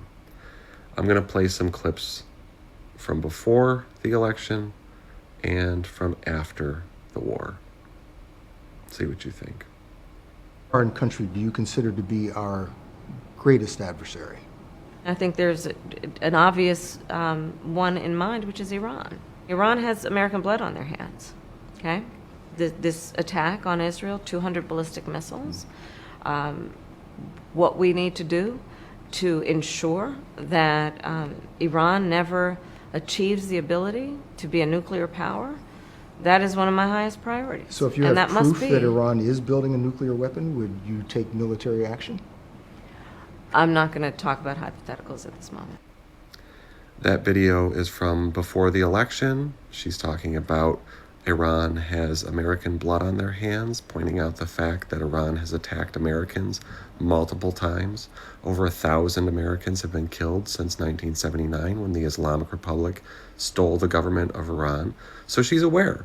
She's aware of the threat that Iran poses and promising to be strong on national security. What's the message to Iran? Don't. As President Biden said, just don't. Exactly. One word. Pretty straightforward. So that goes to show you that even if Kamala would have won the presidency, we would still be in this conflict with Iran. And you're trying to sit there and tell me that a female president, we wouldn't have wars? Bro. Why the fuck you lying? Shut the fuck up. Shut the fuck up. Shut the fuck up. I'm undefeated, bitch. Shut the fuck up. Oh, men should just shut the fuck up and let women run the world. Shut up. Shut the fuck up. Because even if Kamala was president, we would still be dealing with the bullshit that we're dealing with Iran right now. Why? Because she was for it. Just like Biden was, just like Trump is. We'd still be in war, stupid. Get the fuck out of here, bro. And this is what I'm talking about. You niggas get on the internet and you fearmonger bullshit. Shut up. Shut the fuck up. I'm so sick and tired of you motherfuckers, man. Like, bro, I don't have to say anything because they're saying it themselves. Kamala Harris said it herself that she agrees with it. You know what I mean? Like I get it. She didn't want to say it, but the fact that she agreed with Biden goes to show you that, yeah, Biden was in the same boat, bro. Biden was in the same boat of Iran is a threat and we need to do something about them and this and that. Trump said the same thing. They're a threat and we need to do something about them. You know what I mean? Kamala said the same fucking thing. They're a threat and we need to do something about them. Like, bro. So you're saying, oh, we wouldn't have war and we wouldn't have this and we wouldn't have that because women would just focus on great things. No, they wouldn't. If Kamala was president, all that would change is that we would be able to abort babies in all 50 states. Shut the fuck up. Yeah, I mean, it kind of speaks for itself. The cuck at the beginning, you know, I'm not too... I don't really like to be against people that are doing the performative bullshit because at the end of the day, do what makes you happy. If you want to be a performative dancing monkey, you can do so. That's your fucking choice. But it just goes to stand that, like, when you try to actively tear down your own gender or even your own people, whatever the case may be, it kind of... you should really take a hard look in the mirror and think to yourself, like, am I really doing this for the benefit of the people, or am I just a fucking cuck? You know what I mean? Do I just like sitting in the chair watching my woman get fucked, or do I really feel like I could benefit the community? You know what I mean? Yeah. And more times than not, when you're trying to play to the other gender side, it's more times than not you like to sit in the chair, you know? And that's just my thing on it is, like, it's one thing to have a solid idea about, like, what could be for the betterment of community, but that's not gender specific, right? But when you start to say, like, oh, yeah, my gender is, or we need to take a step back and shut our mouths and whatever, and it's like you have no solid proof, and there's even proof against what you're saying, you really need to just shut the fuck up, right? Sit in your chair, enjoy your chair, watch someone else that's actually a man fuck your girl. Yeah, I mean, that's what you like to do anyways. Yeah, bro. It's like, dude, and that's what I'm saying. It's like they want to go online and just fearmonger bullshit. And it's like, dude, get the fuck out of here, you pandering piece of shit. Because that's all you're doing, is you're just pandering. And look, my thing is do women have great ideas? Sure. Do women have ideas that, can move society forward? Yes, they do. But when I showed you the statistics of college rates, my thing is women have the ability to do these things. They're just not choosing to. That's the thing. And so, and one of those things where it's like, a lot of people say that if women would have voted for Kamala, she would have won. But the thing is women didn't get out and vote for Kamala. So they just let Trump win. Yes. And that's the thing. Women have the opportunities to do these things, but they just don't want to do it. They don't want to vote. They don't want to be involved in politics. They don't want to do these things. They don't, bro. They really don't. And the 45% of women that are involved in government, they're involved in what is it? CPS and Child Protective Service. They're involved in taxes and all that other stuff. They're involved in office shit, bro. They're honestly doing the things that the men don't want to do in government. Yeah. Let's be real, bro. They don't give a shit, and they have an attitude while fucking doing it. And that's what it is, bro. It's just like, dude. So that's what I'm saying. It's like you get on here and you're over here. Men just need to shut the fuck up and listen to women. No, we don't, bro. Yeah, and if you fucking think that men are egotistical in their fucking roles, dude. You have not met a fucking woman in a position of fucking power.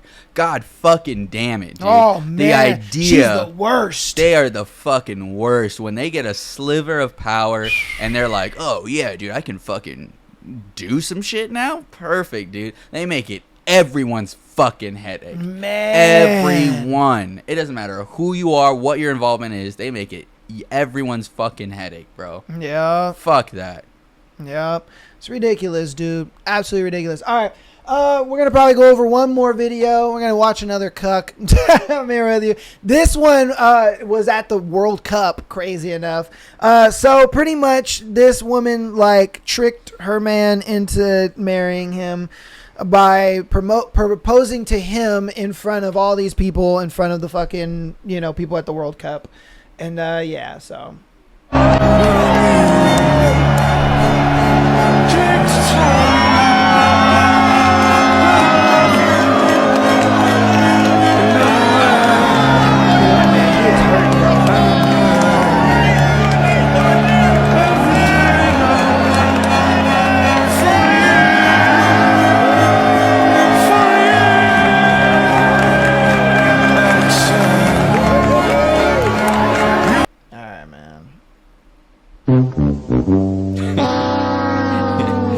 Bro, if your girl is proposing to you in a public setting like that to where you can't say no, that is the ultimate trap, bro. Because he couldn't sit there and say no.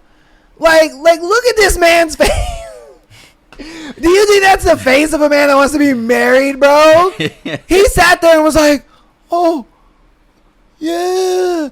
He can't say no because there's all these fucking people, bro. I guarantee you when they got home, he was just like, bro, I really didn't want to say yes to that.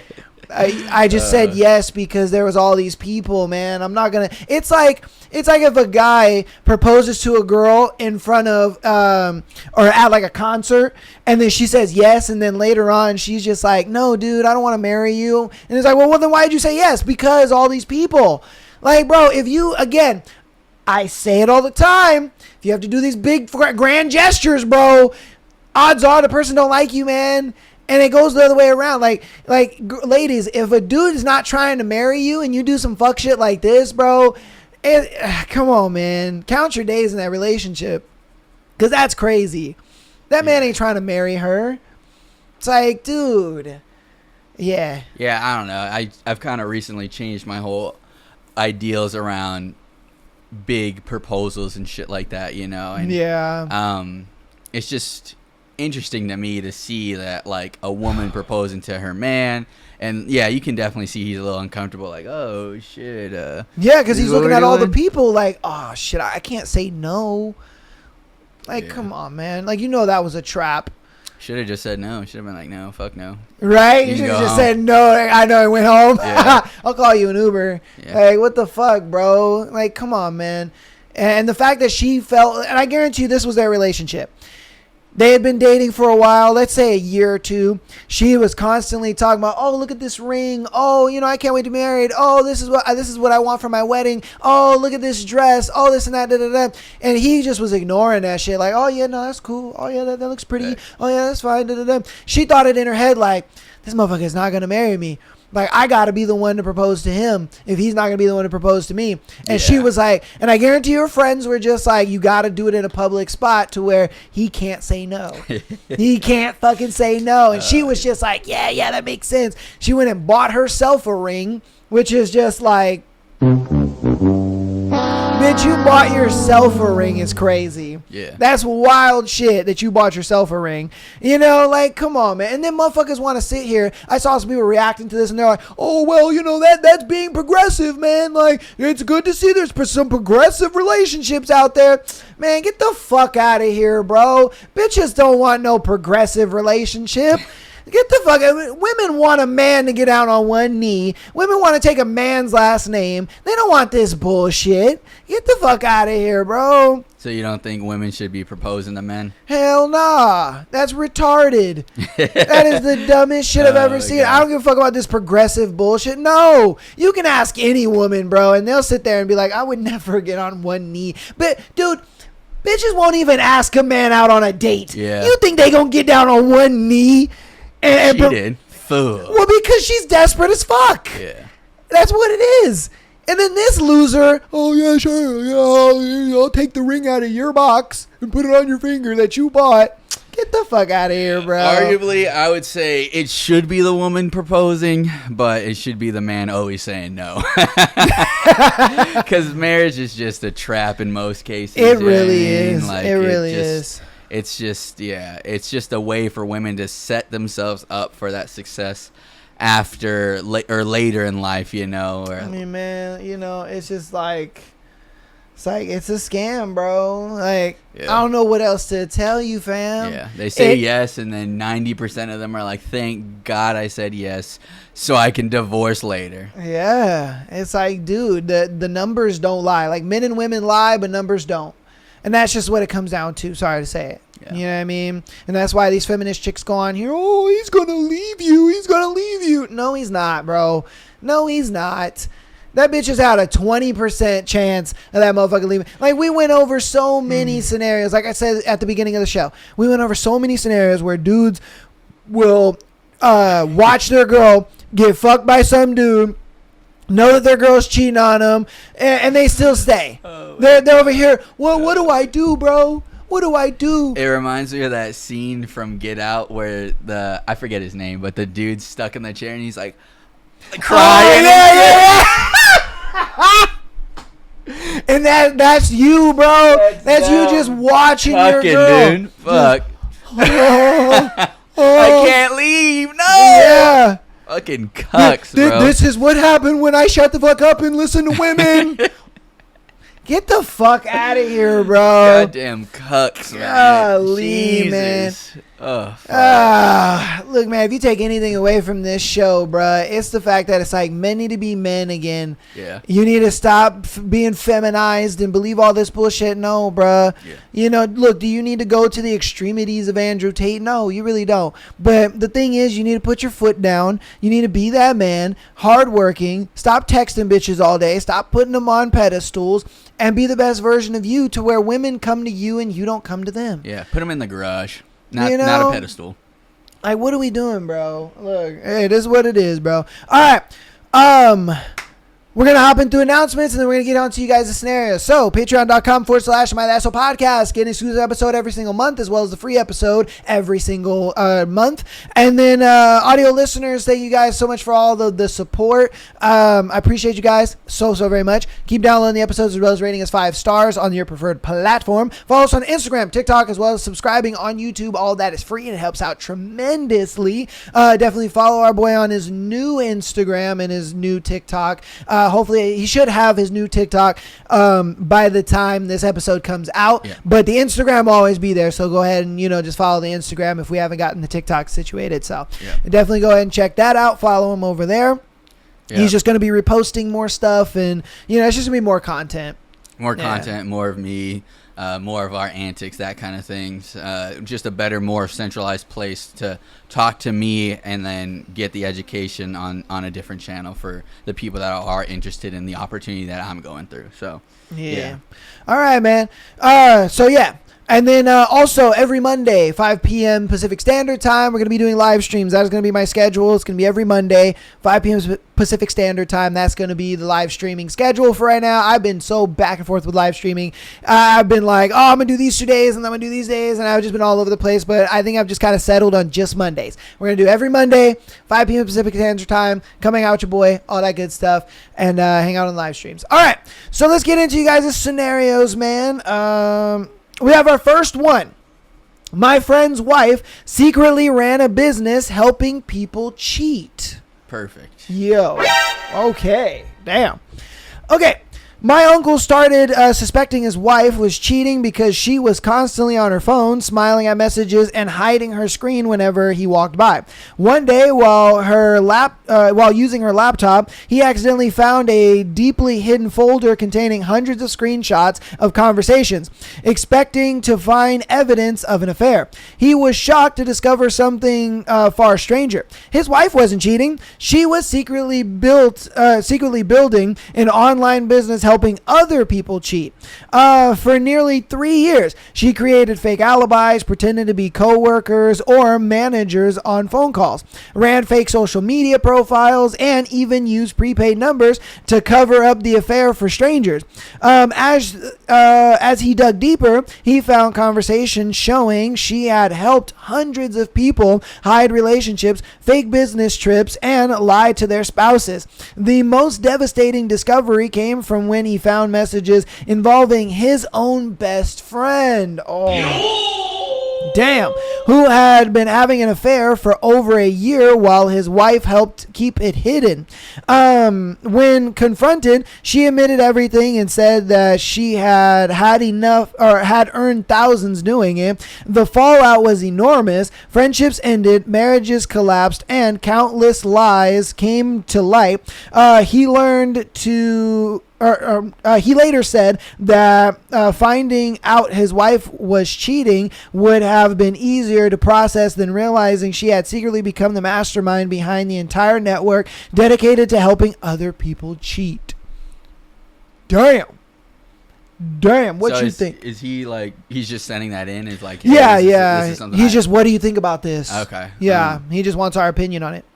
That's crazy. I'm not gonna lie. Personally, get yourself a bag, dude. That's an entrepreneur mindset, I mean, she is doing something wrong 100%, it's as if, but like I've had the same sort of idea / talk with my wife and like other people, where it's like, if you found out your significant other was doing something, illegal or like not so morally like safe, that's not cheating, like, would you still like be with them? And a lot of the turnout I get is like, yeah, as long as I don't get affected, that's fine. And they just keep me like either in the, some people say keep me in the loop or keep me out of the loop, you know what I'm saying? So like the idea is like, if she's not actually cheating on you, she's just running this business to help make your life better, morally it's up to you if you want to condone her actions, but at the same time, me personally, I'm like, dude, get your bag. Yeah. She's helping people with their own lives. You know what I mean? In a sense, it just depends on how you want to look at it. But at the end of the day, she's not cheating, right? Like, I could understand if she was cheating on the side and then also, you know what I mean? But, like, yeah, if you're just that against cheating, I kind of feel like you got nothing better to do with your life, where it's like all these other people are cheating and you help them, so now I'm in shambles. Like, what does it really affect where before you knew, your life was hunky-dory, I'm pretty sure, except for, like, the hiding the phone and, like, smiling, whatever. But you found out she wasn't cheating, so... I mean, would you think because she's got these skills that she could use them on you? Or is that kind of just like, That is a possibility, and that's why I'm like, it could make sense, but at the same time, to be running an empire like that, I kind of feel like she wasn't, because... Well, I'm just saying the possibility. I'm not saying she is. Just right. the possibility. Okay, so, like, well, I guess the idea with the possibility, yeah, from his perspective, I could see, like, oh, yeah, you went through all these efforts to hide this stuff and help other people cheat. What's to say that you don't have someone helping you or you're not cheating, whatever. I mean? So 100%, that's completely valid. Yeah. Personally, I wouldn't give a shit, you know what I mean? Oh, okay. Especially because that's just helping our income. We're going to have a better lifestyle, whatever. Oh, yeah, 100%. I mean, look, I'm kind of in the position of, like, I would let it be what it's going to be, and if she decides to use these newfound skills to cheat on me, well, hey, it is what it is, man. I stuck with it. Yeah. You know, I don't want to sit here and just be like, oh, leave, dude, fucking leave her. Like, that's kind of ridiculous. Yeah. You know what I mean? It's one of those things where it's just like, again, like you said, if it's not really hurting you and it's not really affecting your relationship, then what's the point? Yeah. You know, I would tell her, like, hey, be more honest with me about it. Yeah. Like, why is it that you felt you couldn't ask me, or not ask me, but tell me about this? Yeah. Why didn't you tell me about it? Because, dude, this is making a lot of money. Like, if you're making thousands of dollars doing this, yo, let me in on it. Yeah. Like, let's do it together, you know? Like, I would think, like, you would... want to get in on it. Like, if my girl was doing some shit like that, my first thing would be like, babe, why didn't you tell me? Yeah. You know what I mean? Shit, we could have ran a full campaign on it. We could have been doing shit. We could run ads, all kinds of shit, bro. Like, I would help my girl out. And because you're so involved with it like that, guess what? I don't think she would cheat on you, because she looks at it like, yeah, he's involved. We're doing this together. This is a group effort. Exactly. Like, that's why I agree with you. And look, is there that possibility? That's why I kind of said what I said. You know, is there that possibility that she could use those skills on you? Sure, but look, man, my thing is, you knew what was happening. Yeah, you knew that this is what it was. If it happens to you, well, man, I walked into it. You know, I knew the risk in it. Yeah. And look, bro, if I'm being honest with you, even if she wasn't doing this, you still got the risk of her cheating on you. Yeah. like the risk of her cheating on you. It doesn't matter if she's doing this business or not. You know, the risk is still there. Monkey branching is still there. Hypergamy is still there. It doesn't change that. Yeah. You know, so that's my thing, is like, it's cool, bro. You know, the only thing I could possibly think of as a drawback is someone finding out and be like, you hired a service to help. I'm killing that service. You know what I mean? Or I'm suing, whatever the case may be, because there are, like, emotional damages that are tied into it, you know? So I'm sure they said the fallout was crazy, so I'm sure that somewhere along the line someone got the idea of, like, there's probably emotional damages that I could sue for here. You know what I mean? So I don't know how, because in the beginning he said, oh, accidentally discovered a hidden folder. You don't accidentally discover a hidden fucking folder. You really don't. You went through it, you found it. That's not an accident. I don't know what that's about. Yeah. But then again, the fallout had to have come from him, it sounds like, in this scenario. Not the person submitting it, but the uncle or whoever. Yeah. Because he was like, well, I'm snitching. And it's like, why are you going and snitching? I mean, like, what the fuck for, bro? What the fuck for? Are you going out there and snitching? And I get it. Your morality is your own, so I get why he's snitching, right? He feels like it's necessary, but at the same time, what are you so surprised for? Like, oh, the fallout was crazy. This was all, you know, everything's a whirlwind. I would have preferred if she was just cheating. And it's like, why are you so invested to where it's so crazy and unbelievable? Yeah. Where he's just far too hyper fixated on the cheating aspect of it. It's like, dude, look at the business aspect of it. Like look at the fact that your wife is successful in this. Like look at the fact that she's doing something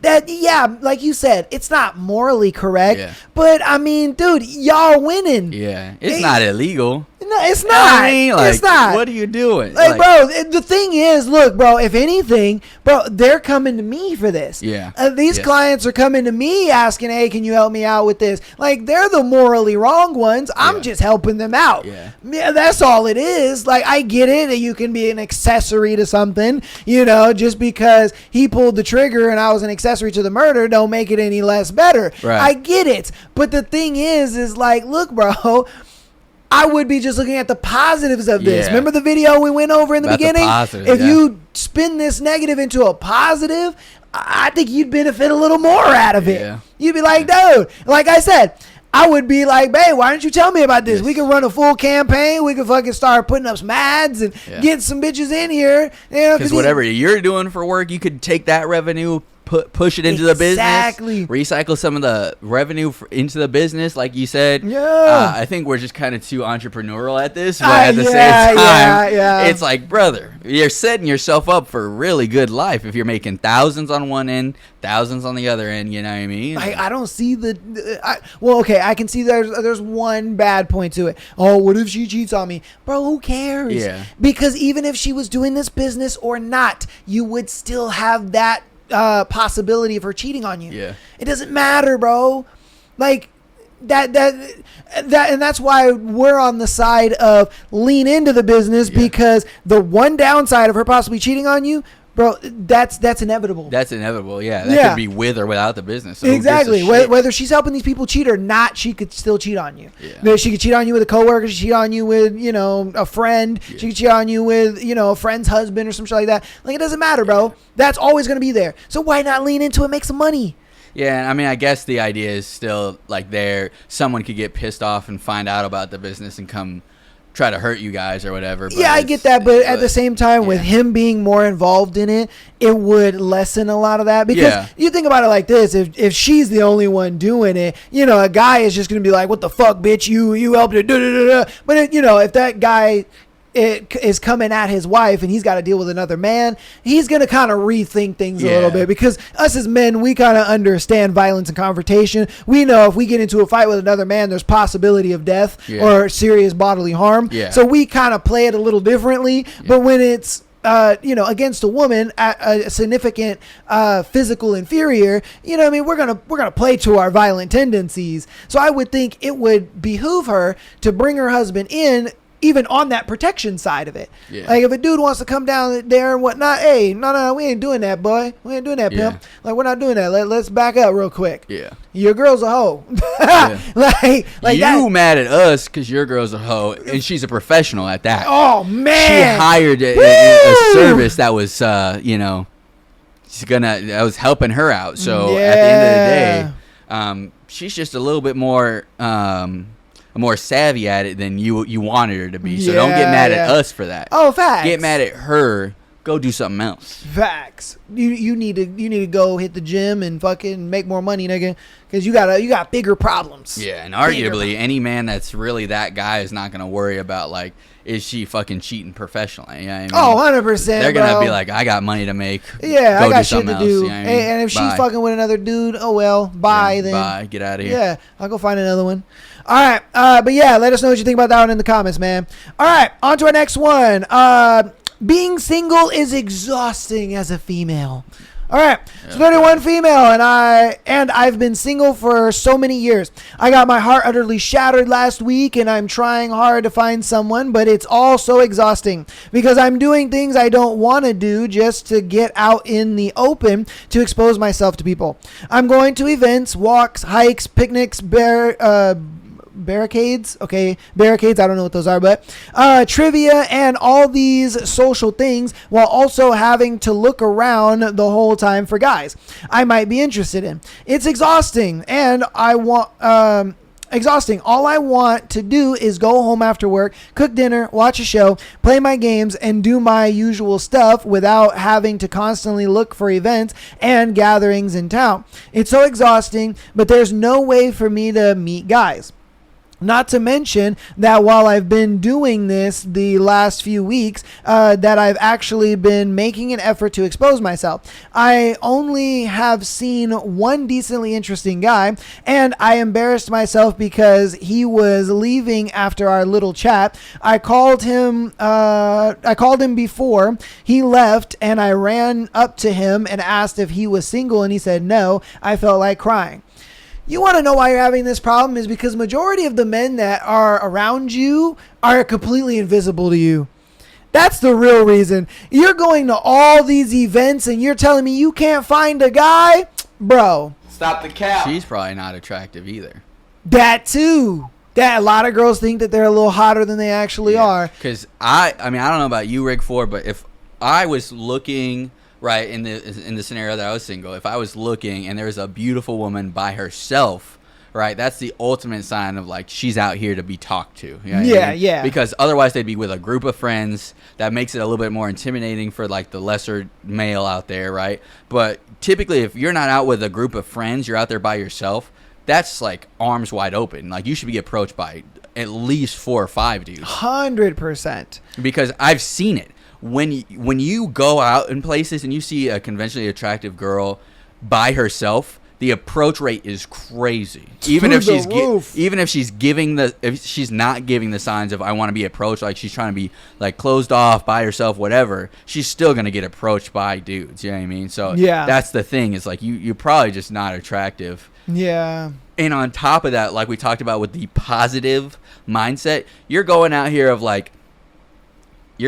finding events begrudgingly, going there like, this is so hard. Yeah. I don't want to do this. And that attitude is radiating off of you, showing in your face, showing in how you show up, where you go up to a guy and like, we're having a conversation, yada, yada. Like, and then he's leaving and you're like, Jack, are you single? And he's like, fuck away from me. Yeah, and he probably was single. He told you that he wasn't because he just saw the desperation on you, bro. He was like, "Nah, I'm good, bro. I'm not single. I got a girl at home. Yeah. Like, you know what I mean? Like, bro." And that's what I mean. It's like I think it's a good combination of both, because that's a good one that you pointed out, that she's going to these things begrudgingly. Yeah. Like she's not going to these things with the mindset of having fun, talking to people, flirting, being flirty and stuff like that, because it's like, dude, the thing is you're being a woman in 2026, bro. You have the cream of the crop pick of your choice. You got the pick of the litter, bro. There is no reason, and I'm not gonna sit here and say get on dating apps. I'm not gonna say that at all. Fuck no, don't do that. I love the approach that you have, where you're like, I'm going out, I want to meet people and stuff like that.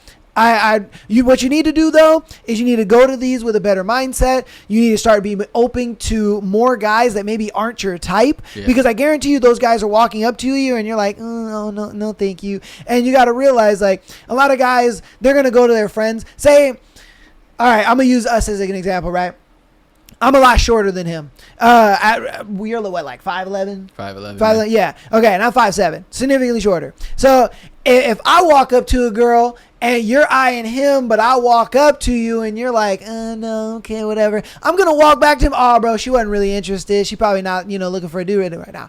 But you're steady looking at him. He's going to be like, oh, no, I'm not really interested. Okay, never mind. He's not even going to walk up to you, even though he's the guy that you want. Yeah. But if you're a little more open to the conversation, this and that, and then I bring him into the conversation, then you can now kind of pivot from me to him. Yeah, is it going to hurt my feelings? Sure. But you're going to be able to have the conversation with the guy that you want. Yeah, and we would get the discernment where I was like, all right, yeah, maybe she wasn't really feeling you, but she was talking to me a lot. Or vice versa. Exactly, right? Exactly. But you're not going to get that opportunity if you just kind of shoot me down. Yeah. And then I walk over back to him and I'm like, yeah, nah, she wasn't really interested. She seemed like, she just doesn't want to talk.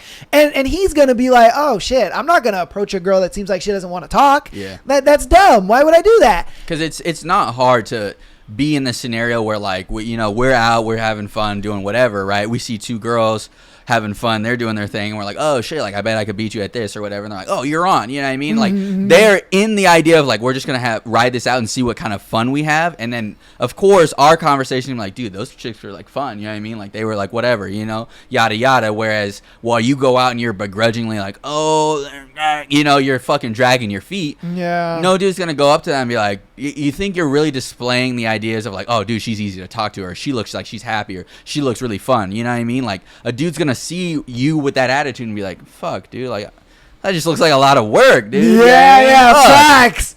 facts. That seems like a lot of work. Yeah. That's why that Jake nigga was like, nah, bro, or whatever the fuck his name was. I just said Jake because that was the first thing that came to mind, but she said she called out to him, and I could feel it. He was like, fuck, dude, I gotta get out of here. And yeah, because like, I've been in that position before where, you know, a girl has talked to me at a concert or something like that or whatever the case may be, and she's just too much. Yeah. And you're just kind of like, all right, bro, like I barely know you. Like, I don't know why you're trying to be so much. Like, if you're able to just kind of just like casually be able to just start conversations, have a good time, you know, you're there to have fun, you guys have a good conversation, then it goes off a little better. Look, guys are not as desperate. This whole male loneliness epidemic, I don't think is real. I just don't. I don't think guys are as lonely as women think that they are. I think the male loneliness epidemic was something that got popularized by women who wanted to like bastardize men, and in reality a lot of men are just checking out.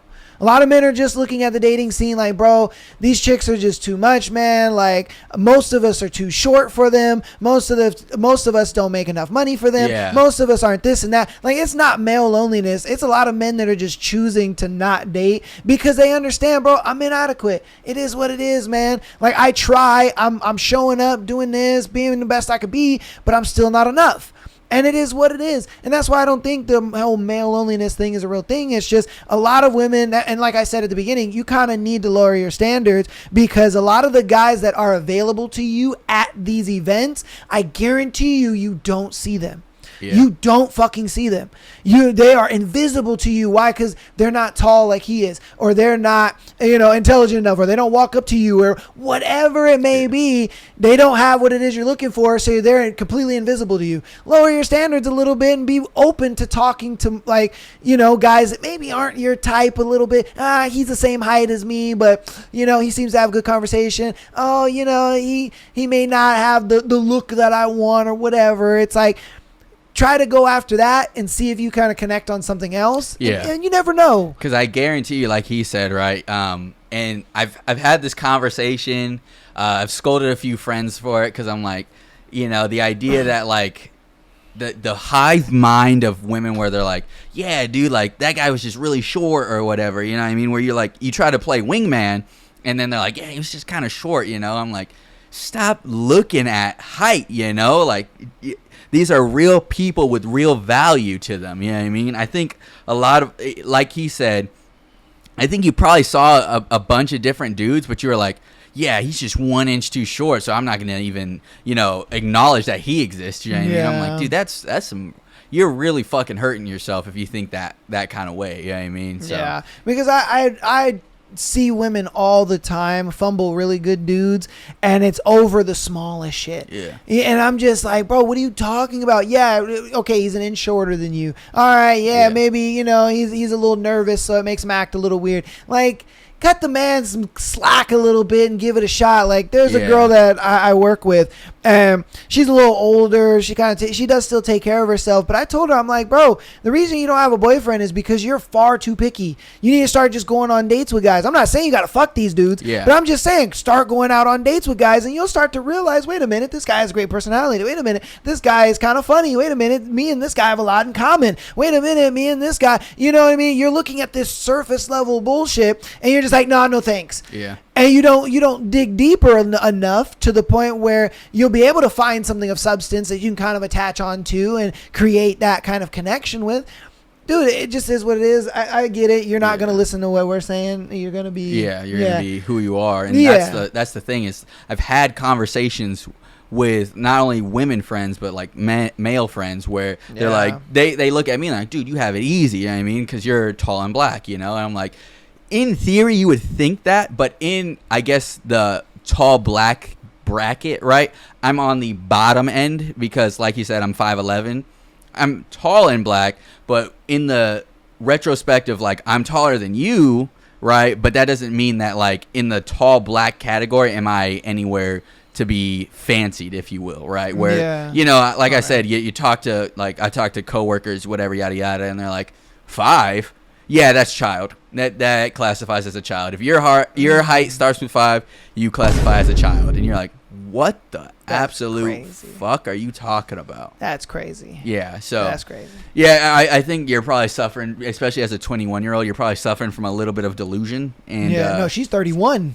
31? She's 31, bro. I thought she said 21. Nah, yeah, she's 31. Oh, yeah, then you should shut the fuck up. Yeah, Holy you shit. need to lower your standards. I was lenient because you were young. No, shut the fuck up. Yeah, bro, you need to lower your standards. You need to date anything right now, actually. Yeah, that's why I told her. I was like, you need to lower your standards because and that's why I started off with that. I was like, the guys that you see at these events, they are invisible to you because they're not tall enough or they're not this, they're not that, they don't look a certain way, whatever. Bro, you're at that cutoff, bro. Yeah, if I'm being honest with you. I was mistaken. Yeah, you need to shut the fuck up and take anything that walks in front of you right now, just for the practice. You know what I mean? Yeah. Don't fucking go get with a cuck and stay with a cuck, right? But the idea is definitely lower your standards because it definitely now it's sounding more like you're less attractive. You know what I mean? Yeah. So. And that's why when you brought that up, I agreed because I'm like, yeah, she's 31. Yeah. So she's probably not the most attractive because she's out of her peak. But it's like, dude, it can still be done. Yeah. You just have to now look at different things. You can't really look at height as your number one. You can't really look at income as your number one too much. You can't really look at these things too much as your number one. You kind of got to go based off like, all right, he's not as tall as I want him to be, but it's cool. He's not as this as much as I want to be, but he's enough. Like, I get it. No one wants to settle, but I have the perfect video for this, right? And I didn't send it in, but the idea is still there. Where I'll send it in for the next time, so that way we can you can look at it and see what it is I'm talking about. I don't know if I did send it in before, but it was the idea of like when you're in your 30s and you realize that your window is closing, you know what I mean? Okay. And how a woman was acting, right? When I'm reading the next one, go ahead and search it up. Yeah, I see. Yeah, go ahead and search it up. That way we can see if we can find it. And then I'll recap the reading just in case if you didn't get it. All right, we're going to go on to the next one. You guys let us know what you think about that one in the comments. Give her some advice. Help her out a little bit. I hope we weren't too rough on you, but we're just trying to be honest. That's my thing. I'm never going to sugarcoat shit for you guys on this show. We keep it undo P. All right, on to our next one is pregnant wife cheated on me. My pregnant wife, 39 female, cheated on me, 43 male, while I was taking our other 2 kids camping. She let him come inside her and did things that she would not do with me. Damn. What the fuck do I do now?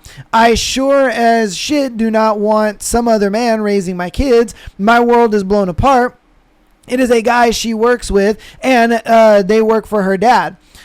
She was trying to get me out of the house on weekends, claiming that she just needed girls' days and that after the pregnancy she would be back to normal. She came home one day from work and asked if an ice pack to put on, or asked for an ice pack to put on, to put on it, and said it helped relieve the pressure.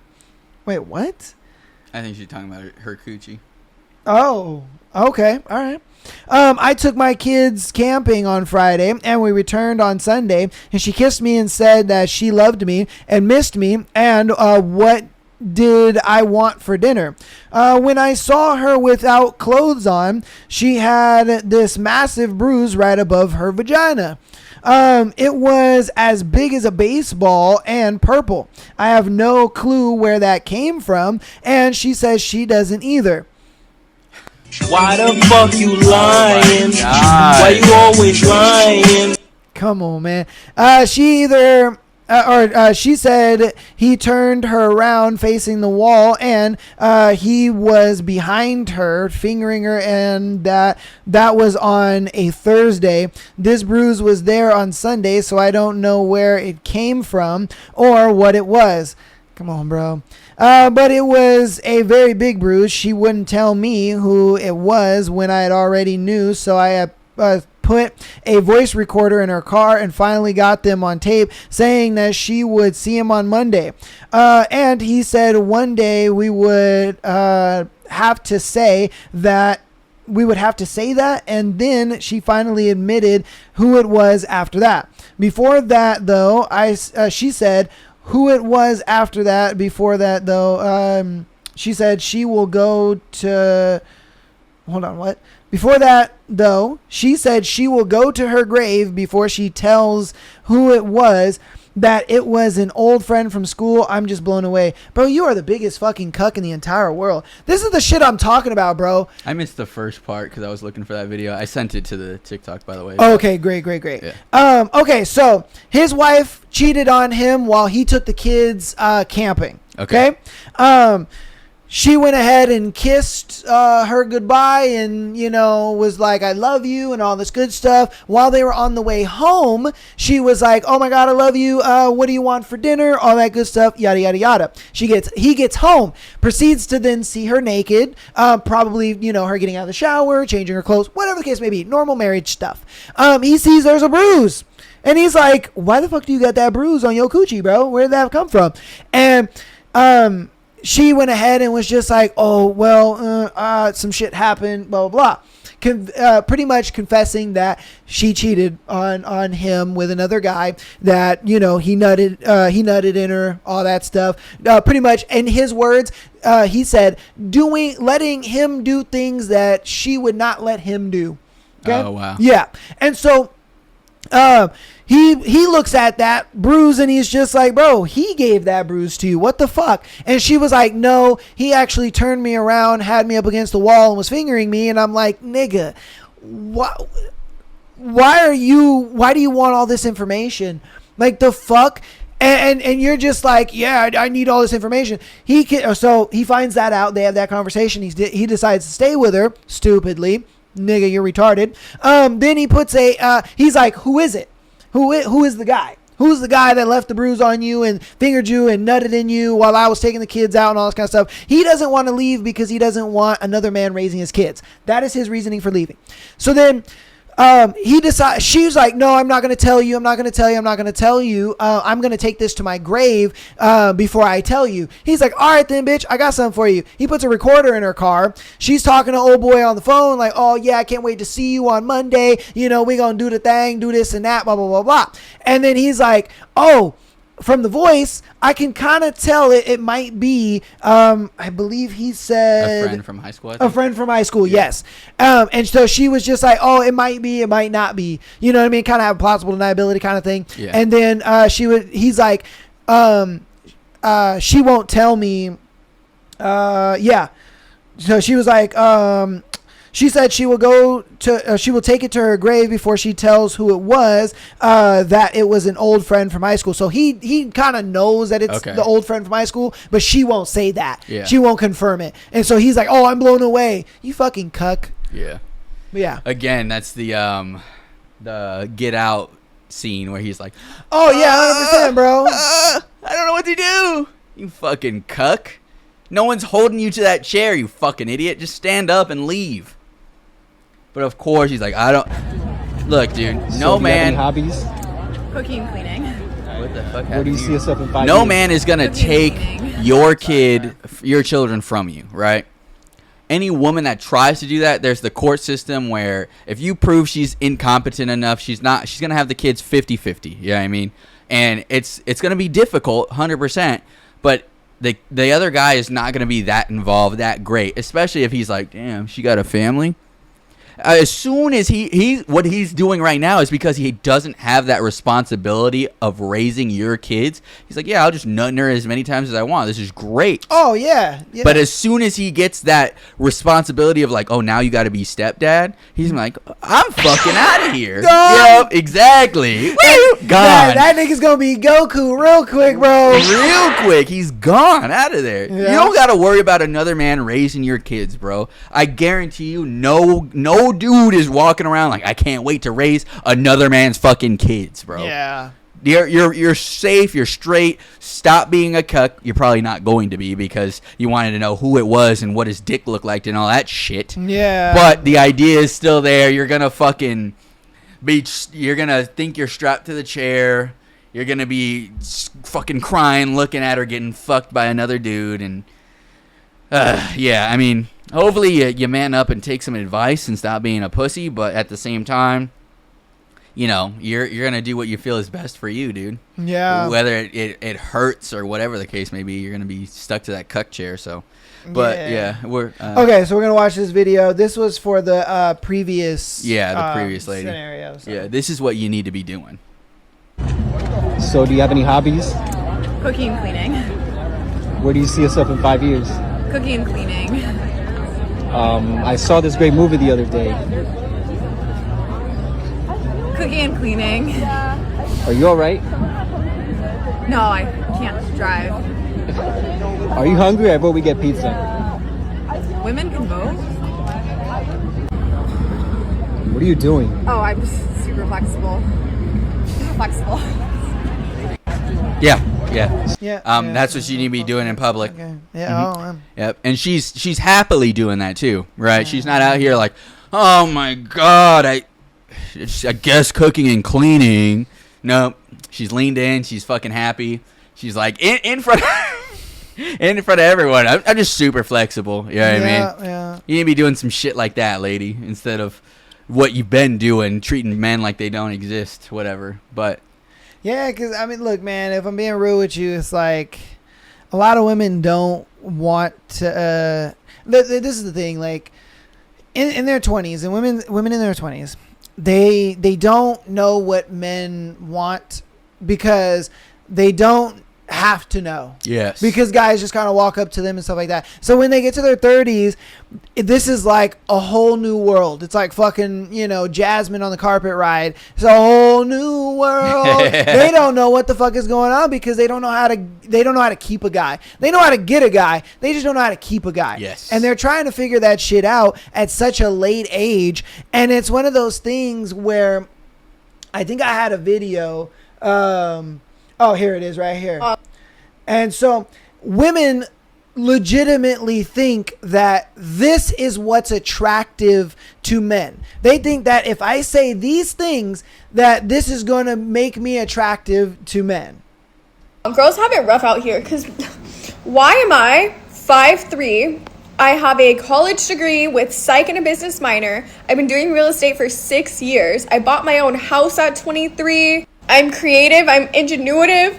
I like to play golf. I don't go out. I literally sit at home and sew and make clothes for my friends, read, and I still don't have a boyfriend. It makes sense. Make it make sense. Computer.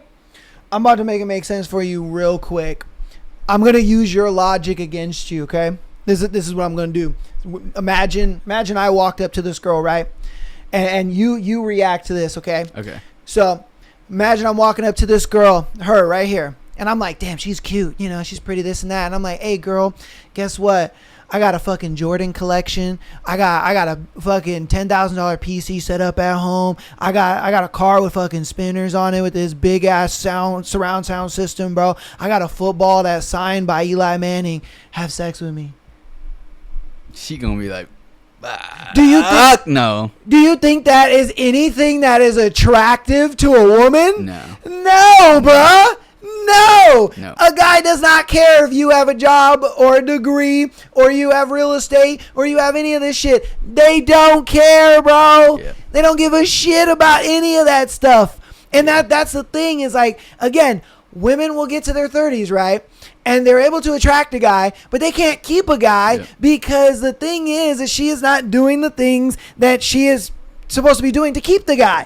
And then she's like, "Oh, I got love bombed." No, you didn't. You are focusing on the male metric of attraction. If a guy walked up and was just like, "Oh yeah, I'm 6 foot. I got a college degree in I don't know, sociology and business or whatever she said. I own my own house. I'm into what is it? I'm sorry, I'm blanking out here.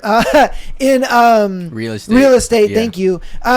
and I'm into all these things. Well, she's going to look at that like, wow, that's attractive. Why? Because he is showing that he can provide. Yeah. He can create resources. Those are power staples. Yeah. Exactly, because they're attraction triggers. They're things that attract her in a way. That doesn't work for us. Yeah. We don't look at a woman and be like, wow, you have a degree. Damn, my dick is hard. Oh my God, you have your own house. My dick is hard. Oh my God. You want to know who you're going to attract with a video like this? You're going to attract broke men. Yes. You're going to attract broke men that are just like, oh, sweet dude. Sweet dude, I don't got to do shit. Yeah, exactly. I don't have to do shit, bro. Remember that video that we did where his goals were to watch as many movies as possible? Yeah. That's the type of guy that you're going to fucking attract right there. Where he's like, yeah, I have goals and ambitions. I have goals to watch as many movies as possible.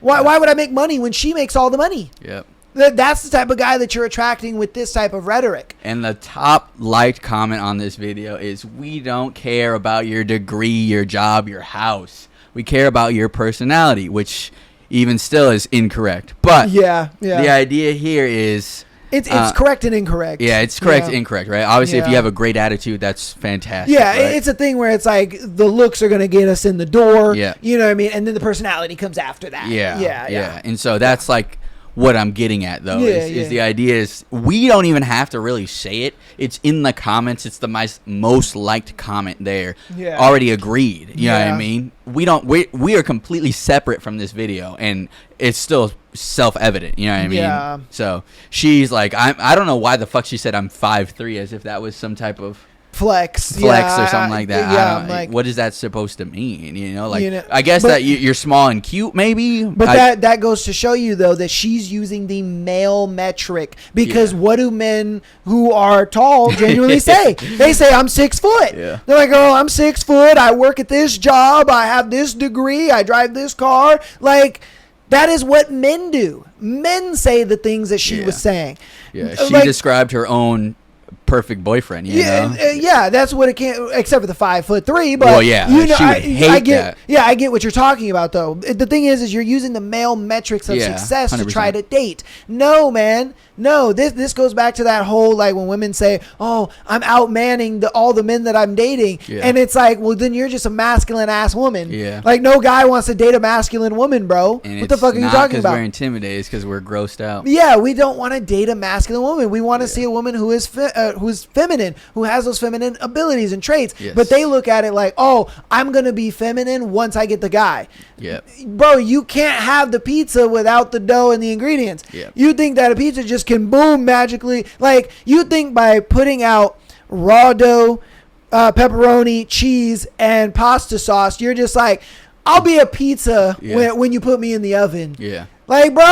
I'll come out the oven a pizza. Yeah. If I put dough, pepperoni, pizza sauce in the oven, it's going to come out as a pizza. No, bro. Yeah. No, you need to put it together first before it becomes a pizza. But what I've noticed is a lot of women, they do this thing where, you know, they start in the middle.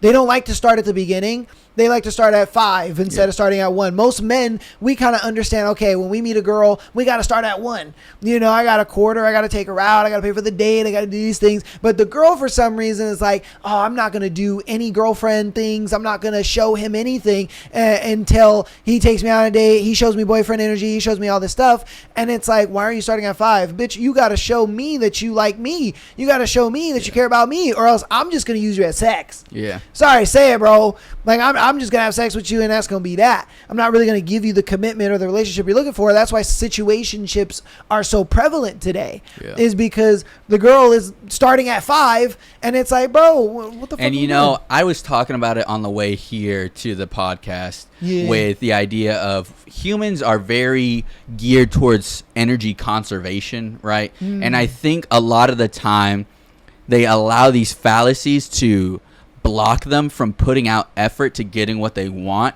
in order to just hope that one day what they want falls in their lap without having to put out or exert the energy it takes to become or get that, you know what I mean? Oh, And so that's it's something that we have to try to overcome in sales, where people will run through the same kind of track where it's like, I won't do X, Y, and Z until I have X, Y, and Z. And it's like, isn't the whole reason we're trying to have this done is so that way you can have more, let's say, time, money, or like, certainty, right? Those are really the only kind of objections you get that are relevant, right? Because it's like, oh, like, I don't want to hire a personal trainer because I don't have the time right now. And it's like, well, if time is the reason that you're not healthy, why the fuck would you wait until you have more time to then try to become healthy? It's like, shouldn't you start now so that way you have more time and you don't have to worry about focusing on having time to be healthy? Exactly. Same shit where like you can relate it to pretty much anything. Why try to wait until you have a good man to become a good wife when if you were a good wife, a good man would come find you? Exactly. Damn. It writes itself, you know what I mean? For the bitches in the back. Yeah. And it's a logical fallacy to say I will be a good wife when I find a good man. Yeah. So you are acknowledging I'm a bad wife right now and I will hope a good man will fall in my lap. Yeah. No. Stupid. A good man's gonna be like, damn, that's a bad wife, idiot. I'm out of here. Just like you said, where she was like, oh wait, Jake, hold on. Yes. That dude looked at it like, damn, that's a lot of fucking work. That's a lot. Exactly. Energy conservation. Yep. That's exactly what it is. That is him quintessentially explaining exactly why that dude ran away from you and said that he had a girlfriend when probably he didn't. Did not, He was just like, nah, I'm good, man. I got a girlfriend, and you're crying. There's no reason, and this is another thing that we say in sales where it's like you don't show up to the closing call to not buy, right? Yeah. You show up to the closing call to buy, but you can get talked out of it. I.e., the conversation you guys had, he was like, I want to get closed here. I got to figure out where the good wife qualities are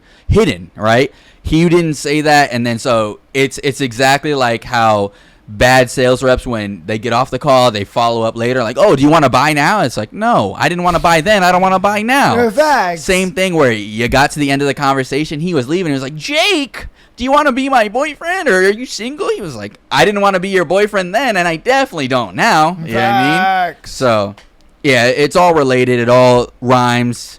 This chick is another prime example of like, hey, I'm trying to sell myself, talking to the wrong person. Yeah. Yeah. Using the wrong sweeteners, if you will. Yeah, most definitely, man. Most definitely. All right, we're going to do one more. And then, look, I know we went back to the old one, but the dude with the whole, your pregnant wife cheated on you, bro, you're a cuck, and just leave.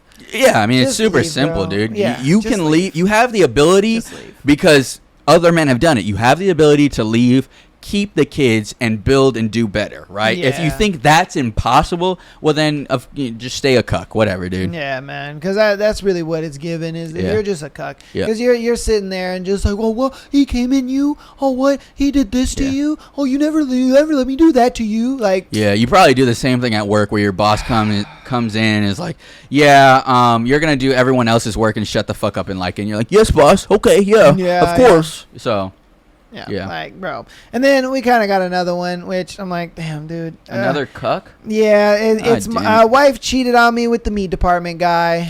What the fuck? Yeah, bro. Like, dude, it's crazy to me. And it's funny because we had talked about that earlier in the show. We were like, there's so many people within the 6 months you've been on this show. You've seen so many dudes getting cucked out by their girl. And then what are we doing? We're ending the show with two cucks. God damn.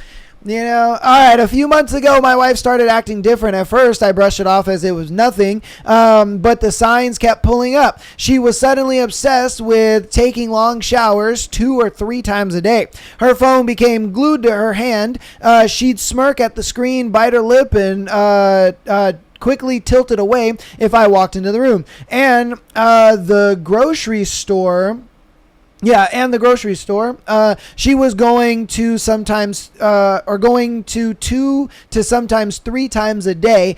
Any excuse at all.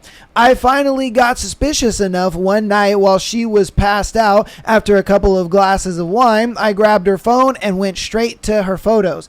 There they were. Fresh nude she had never sent me. Mere selfies in our bathroom. Her perky tits spilling out, nipples hard and pink. And then... than the filthier ones. Her bent over the bed and just a thong pulling to the side and showing what she's got going on. The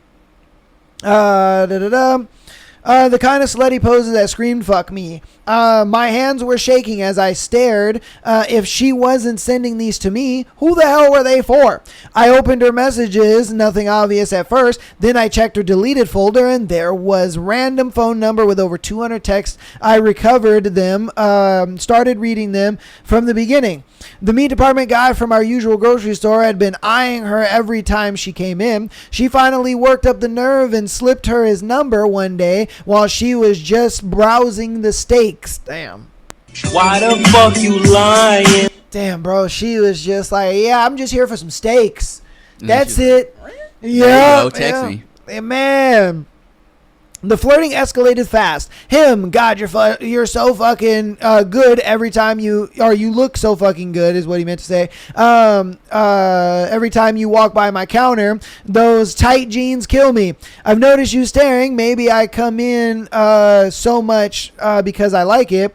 It wasn't long before nudes started flying. I scrolled through dozens of ones I'd already seen, plus the replies he sent back. This guy was hung like a goddamn horse. You looked at his dick pics, bro. Oh my god.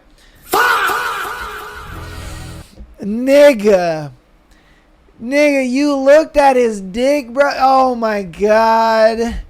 And I love how you called that shit too, where you were just like, yeah, you fucking cucks. You probably looked at his dick too. Yes, that's what cucks do. Yeah, trying to wonder what his dick looks like. Yes, that's what cucks do. Yes, yep. Yeah, God. Any man that is worth his weight in fucking anything is gonna be like, I don't care. Thank God I found this out. Let's go do something else. Yeah, cucks are gonna be like, what does his dick look like?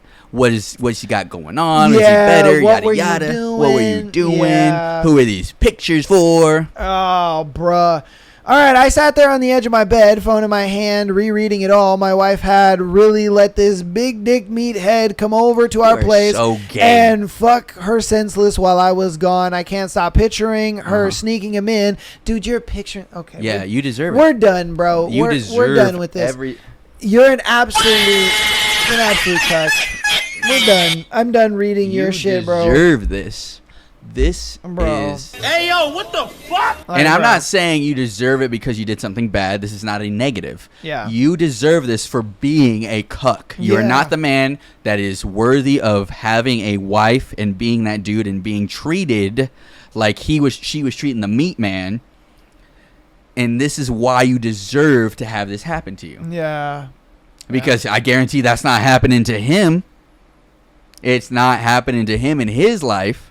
He's probably fucking... They probably have a group chat of like, dude, have you seen the meat man?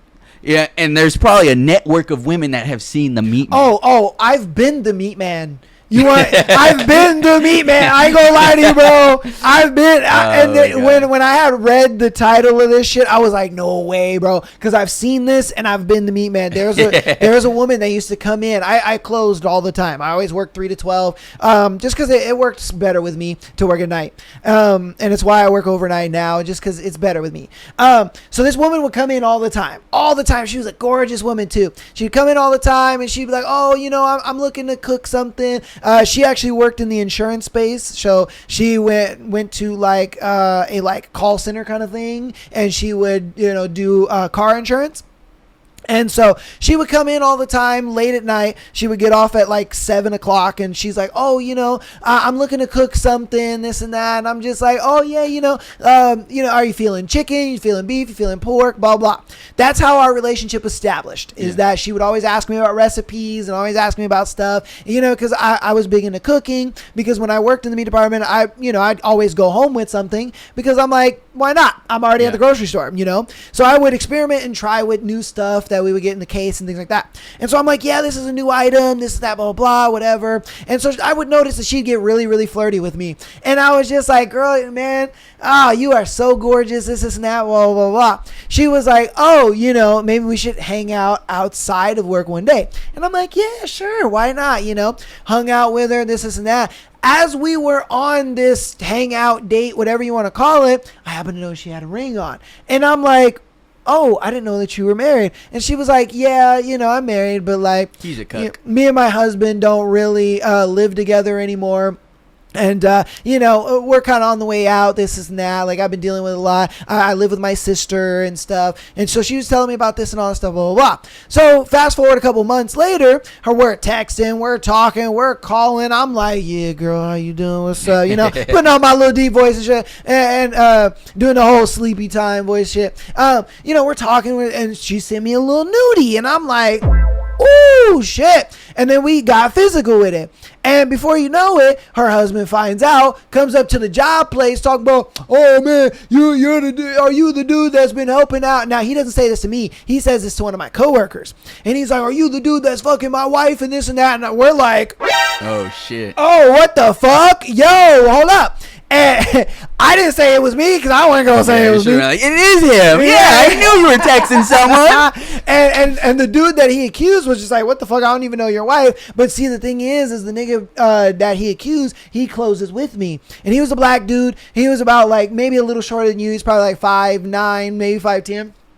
And, you know, he's a black dude, got glasses and whatever. And he accused him. And he was like, nah, bro. Like, I'm not messing with her at all. It's probably a dude that's on another shift or some shit. He didn't rat me out because we was boys. Yeah. But the thing is like, this dude came up to the store pissed. Yeah. Motherfucking pissed. And he was just like, and she was there. Because he wanted to like embarrass her or whatever.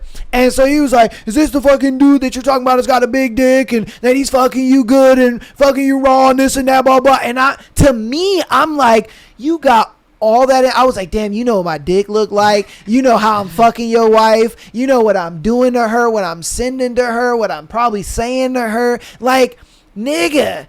It is crazy to me. Like I said, I've been to Meat Man before. This is probably you. This is probably you. I want to know does he have a question at the end? Like, what do I do or whatever? Pretty much he just said, just wanted to share the mix of rage, humiliation, and twisted arousal is fucking with my head. Bro, he's a cuck. Yeah. Oh, he said twisted arousal. I told you, he's a cuck. Yeah, you called it, bro. Yeah. He's a cuck. Just invite the man over and be like, what does it look like when you guys fuck? And yeah, just sit in your, like you said it earlier in the show. Cuck chair. Yeah, sit in your chair and enjoy watching your girl get fucked by another guy because that's what you're, man. Yeah. Oh, yeah. You know, it's that's the cuck mind there. Yeah, bro. Yeah, that's crazy. That is insane. He admitted to out him. Of all the possible stories we got to. Yeah, I mean, damn. I called it from the beginning. Oh yeah. Cuck. Yeah. Right, which, you know, if you own it, right, it's fine, right? There's a saying where if you get caught jacking off and you stop, you're a loser, right? If you get caught jacking off and you don't stop, the other person's weird for standing there watching you jacking off. So, if you just own it, you can be a cuck and that's fine. Yeah, that's man. okay. Yeah. Just do your little cuck thing, you know what I mean? Yeah, man. I'm not gonna be a cuck. Oh, He's not gonna be a cuck. No, fuck. He's the meat man in this scenario. Facts. I was the one fucking her. Yeah. But I've seen it with even other coworkers. There was a meat clerk, or not clerk. I'm sorry. There's a meat cutter, and you know he was a. He was a more like eccentric guy, and there was this girl that would come in all the time with her boyfriend. She came in with her boyfriend, sweet little white girl and all that kind of stuff. And I would help her out frequently and whatnot. And I remember there was one time where she was asking me a question and I was like, I don't know the answer to that question, but I know somebody who does. And so I brought him up and I was like, hey bro, can you help her out? This and that. And he was a bit of a flirt. He had a reputation of flirting with all the box girls, flirting with all the GMC girls and stuff like that. He was that type of dude where he had a bit of a reputation. And so he flirted with all the girls and she was cute. And so he was flirting with her. Mind you, the boyfriend standing right there, and he's like, wow, you know, oh, you're super beautiful, oh, what, you cooking for your man and this and that, and she's like, oh no, like he doesn't think my cooking is good and this and that, blah blah. He was like, girl, you should make me some and bring it to me. Mind you, he's standing right there. Yeah. The boyfriend is right there, bro. She like she's standing right here and the boyfriend is where I'm at. Yeah. And this dude is clearly flirting with her, and she's flirting back. Yeah. And so then there was a time, okay, they left that same day, right? They left. He helped her out, this and that. And then he came back to me. He was like, bro, that girl's cute, this and that. I'm like, I know, she comes in every once in a while. Sometimes she comes in with her mom, but sometimes she comes with her boyfriend. Today she came in with her boyfriend. She comes back an hour later by herself. And let me tell you, this girl was dressed up, hair done, makeup done. She came to the counter. She was just like, oh, is that one guy still here? And I was just like, yeah, he is. I was like, hey yo, Sheldon, bro. Hey, we got a customer asking for you, dog. He comes out and he's like, oh shit, you're back. Look at you. You got all dressed up. You look beautiful, girl. And she was like, oh, really? Thank you. My God, he was like, did you want something? She was like, no, I just came back to like talk to you more or whatever. My boyfriend was in a rush. My boyfriend was in a rush. Bro, she came back. He was like, oh, let me get your number. She was like, yeah, sure. She gave him his number.